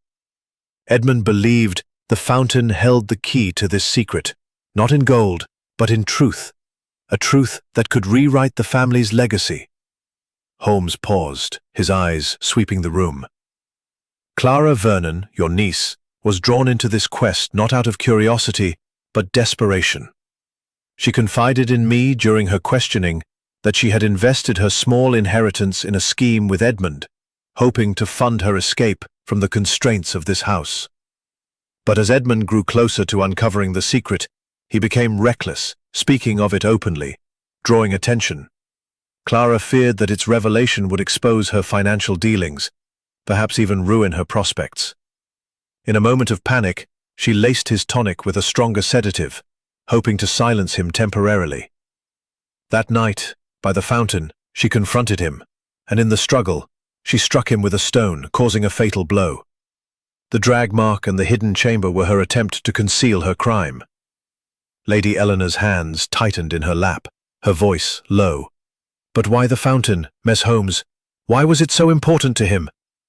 Holmes's smile was faint, but poignant. The fountain, Lady Eleanor, was more than a monument. Its whispers, caused perhaps by the acoustics of the underground spring, fed Edmund's belief in its significance. The map and the hidden compartment confirmed his theories, but they also drew the attention of someone else, someone who sent the burned letter with the word, "Beware." I suspect it was Clara, warning him to stop, though she destroyed it a bit. Cover her tracks. The cufflink, marked with a C, was a misdirection perhaps lost by Charles in an unrelated moment, but conveniently placed to cast suspicion on him. Sir Reginald shook his head, his voice breaking. "And the treasure, was it real, or just a myth?" Holmes's eyes gleamed with a quiet intensity.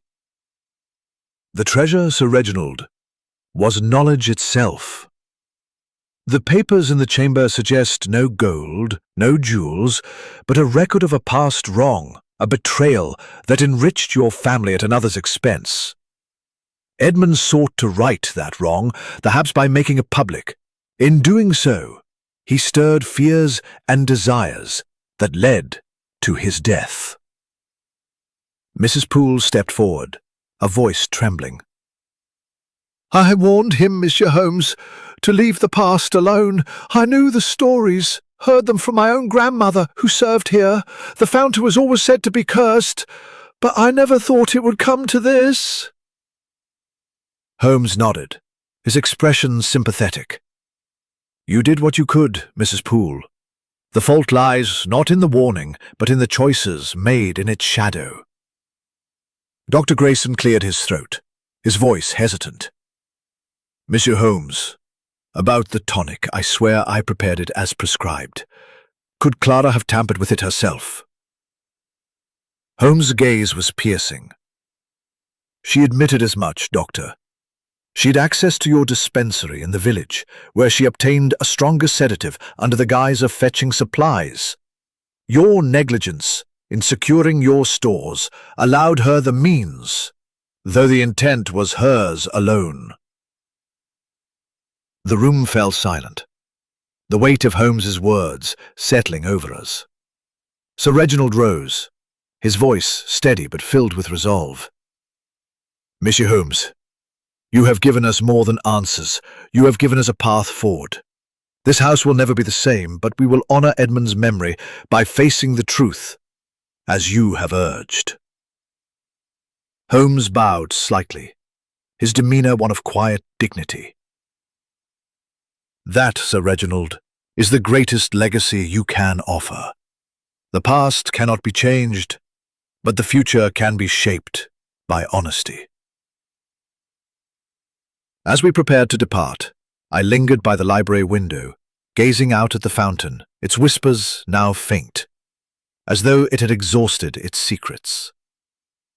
Holmes joined me, his hands clasped behind his back. "Hastings," he said, "the echoes of the past are powerful, but they are not eternal. The truth, once uncovered, sets them free." We left Marwood Grange that afternoon, the carriage rattling along the Sussex lanes as the manor faded into the distance. The case was closed, but its lessons lingered in my mind. A testament to Holmes's genius and to the fragile, complex nature. The resolution of Edmund Marwood's death, brought about by Clara Vernon's desperate act, had left the household in a state of mournful reflection, yet there was a sense of release, as though the truth, however painful, had lifted a veil of secrecy that had long shrouded the estate. Holmes, ever the meticulous Belgian detective, seemed satisfied with the outcome, though his grey eyes held a trace of pensiveness as we gathered our belongings in the grand hall. Sir Reginald met us at the door, his gaunt face softened by a weary gratitude. Lady Eleanor stood beside him, her poise intact, but her expression less guarded than before, as if the revelation of the family secrets had stripped away some of her reserve. Mrs. Poole was there as well, her stern demeanor tempered by a quiet nod of respect to Holmes, while Charles lingered at the edge of the hall, his sullenness replaced by a somber acceptance. Dr. Grayson had departed earlier, citing urgent business in the village, and Sarah, the young maid, stood quietly with the other servants, her eyes downcast. "Monsieur Holmes?" Sir Reginald said, his voice steady but heavy with emotion. "Words cannot express my gratitude for what you have done. You have brought us the truth, though it has cost us dearly. My brother's death, my niece's fate, these are wounds that will take time to heal. But you have given us clarity, and for that, we are in your debt." Holmes bowed slightly, his small frame radiating a quiet dignity. "Sir Reginald, the debt is mine. For the opportunity to restore order to chaos is the work that gives my little grey cells their purpose. Your family will heal in time, by facing the truth and building anew upon it." Lady Eleanor stepped forward, her dark eyes meeting Holmes's. "Monsieur Holmes, I confess I doubted you at first, thinking your methods too theatrical. But you have shown us not just the crime, but the heart of it. I wish I had spoken sooner of Edmund's fears, of that letter. Perhaps things might have been different." Holmes's gaze softened, though his voice remained precise. Regret, Lady Eleanor, is a heavy burden, but it is also a teacher. You could not have known the full extent of the danger, for the human heart hides its intentions well.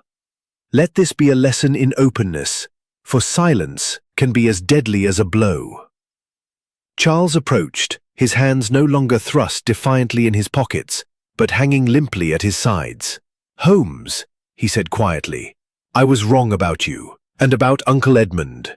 I thought his talk of curses and treasures was nonsense, but I should have listened. Maybe I could have helped him, stopped Clara somehow." Holmes regarded him with a steady gaze. "Mr. Marwood, the past cannot be undone, but the future is yours to shape. Your uncle sought truth. I've served this house for 20 years, and I've seen its joys and its sorrows. You've lifted a shadow from it, and for that I thank you. The fountain, it seems quieter now, as if it's at peace." Holmes' lips curved into a faint smile. "The fountain, Mrs. Poole, whispered only what the mind wished to hear. Its secrets are no longer hidden, and its voice will trouble you no more." As we stepped outside, the carriage awaited, its driver loading our modest luggage. The fountain stood in the garden, its waters cascading softly, the whispers now barely audible, as though the truth had silenced their urgency. I paused, gazing at it, struck by the contrast between its serene beauty and the dark secrets it had concealed. Holmes joined me, his hands clasped behind his back, his eyes fixed on the stone carvings. "Hastings," he said, his voice reflective, "this case has been a study in the fragility of the human spirit. Clara Vernon sought freedom, but her fear led to tragedy.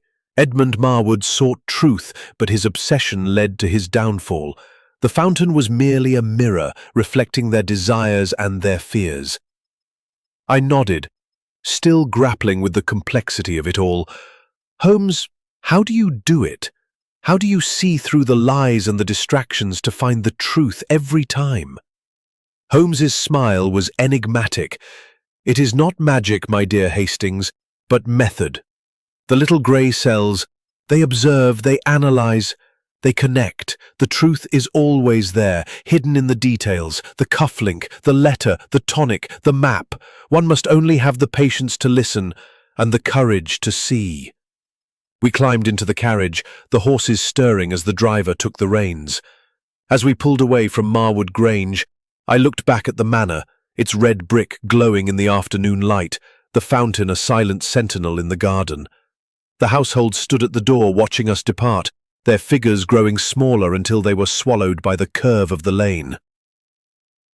The journey to Marwood Holt was quiet, the Sussex countryside rolling past in a blur of autumnal hues. Holmes sat in silence, his eyes half closed, but I knew his mind was far from idle. "What now, Holmes?" I asked at last, breaking the stillness. "Back to London, to await the next mystery." Holmes opened his eyes, his gaze distant but sharp. "Indeed, Hastings, London calls, with its endless parade of human follies and triumphs, but for now, let us savour the quiet, for it is in the silence that the mind prepares for the next challenge." As the train whistle sounded in the distance, I felt a sense of closure, tempered by the knowledge that Holmes's work was never truly done. The mystery of the whispering fountain had been solved, its secrets laid bare. But the world beyond Marwood Grange held countless others, waiting for the genius. Its rhythmic clatter a soothing counterpoint to the weight of the mystery we had left behind at Marwood Grange. I, Captain Arthur Hastings, sat opposite Sherlock Holmes, my mind still reeling from the tragic unravelling of Edmund Marwood's death and Clara Vernon's desperate act. The manor, with its whispering fountain and hidden chamber, seemed to linger in my thoughts, a sombre reminder of the secrets that had torn a family apart. Holmes, however, appeared serene, his small, precise figure settled comfortably in his seat, his grey eyes gazing out at the passing fields, though I knew his mind was far from idle. The afternoon light filtered through the train's windows, casting a warm glow across Holmes's features, softening the sharp lines of his face. His hands were folded neatly in his lap, and his lips bore the faintest trace of a smile, as though he was savouring the resolution of the case. I, too, felt a sense of closure, but the emotional toll of the affair weighed heavily on me, and I could not resist the urge to draw Holmes into conversation. "Holmes," I ventured, breaking the silence. "This case at Marwood Grange, it was different, wasn't it? Not just a puzzle to be solved, but a tragedy of human weakness. Clara's actions, Edmund's obsession, it all feels so personal, so deeply sad." Holmes turned his gaze to me, his eyes sharp but tinged with a rare warmth. "You're perceptive, Hastings," he said, his Belgian accent lending a gentle cadence to his words. The case of the Whispering Fountain was indeed a study in the frailties of the human heart. It is not enough to uncover the truth. One must understand its roots, its motives, its consequences. That is where the true work of the detective lies, not in the mere solving of a crime, but in illuminating the forces that drive it. I nodded, my thoughts drifting to the anguished faces of the Marwood household. "Clara's confession," I said, "it was so raw, so full of regret. Do you think she meant to kill her uncle, or was it truly an accident?" Holmes's fingers tapped lightly against the armrest, a familiar sign of his mind at work.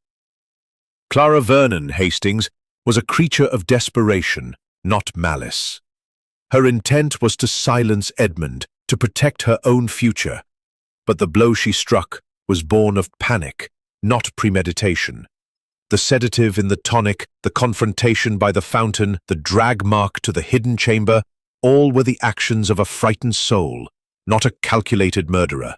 Her tears were genuine, her remorse profound. Justice will be served, but I suspect it will be tempered by mercy, for the law, like the heart, can recognize intent." I leaned back, struck by the depth of his insight. And Edmund's pursuit of the fountain's secret, what drove him to such obsession? Was it really just the lure of a family legend, or something more? Holmes's smile was a man of intellect, but also of pride. He believed he could uncover a truth that had eluded his ancestors, a truth about the Marwood legacy, about a betrayal that enriched his family at another's expense.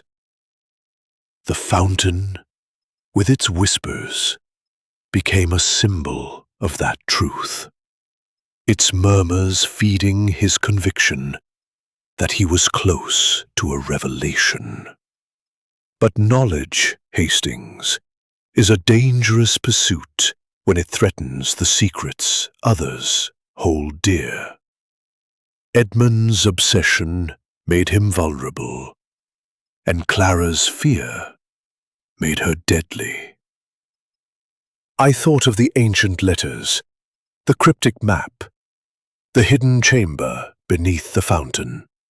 "The treasure," I said. "It wasn't gold or jewels, was it? Just papers, stories of a past wrong." Holmes nodded, his expression thoughtful. "Precisely, Hastings. The true treasure was the truth itself, a record of a betrayal that shaped the Marwood fortune. Edmund sought to expose it, perhaps to atone for it, but in doing so, he stirred fears that led to his demise. The fountain's whispers were not supernatural, but a trick of acoustics, amplified by the human imagination. Yet they served as a catalyst, drawing out the hidden tensions within the household. I fell silent, reflecting on the complexity of the case, the cufflink, the burned letter, the altered tonic, the cigarette end, the map, all woven into a tapestry of human motives and mistakes. "Holmes," I said at last, "your ability to see through it all, to find the truth in such a tangle, it's extraordinary. But does it ever weigh on you, knowing the pain it uncovers?" Holmes' gaze softened, and for a moment I glimpsed the man behind the detective, the one who felt the weight of the truths he revealed. "It is a burden, Hastings," he admitted, his voice low, "but one I bear willingly. The world is full of disorder, of lies and secrets that fester in the shadows. My task, my purpose, is to bring order, to shine a light where darkness reigns. The pain is real, but so is the clarity it brings. Without truth, there can be no healing." The train slowed as we approached London, the familiar skyline of the city emerging through the haze. Holmes adjusted his coat, his movements precise, as though preparing to step back into the chaos of the world. And now Felt a sense of completion, tempered by the knowledge that Holmes's work was never truly finished. The mystery of the Whispering Fountain had been solved, its secrets laid bare, but the world beyond held countless others, waiting for the genius of Sherlock Holmes to unravel them. We stepped onto the platform, the noise of London enveloping us, and I knew that, with Holmes by my side, the next adventure was never far away.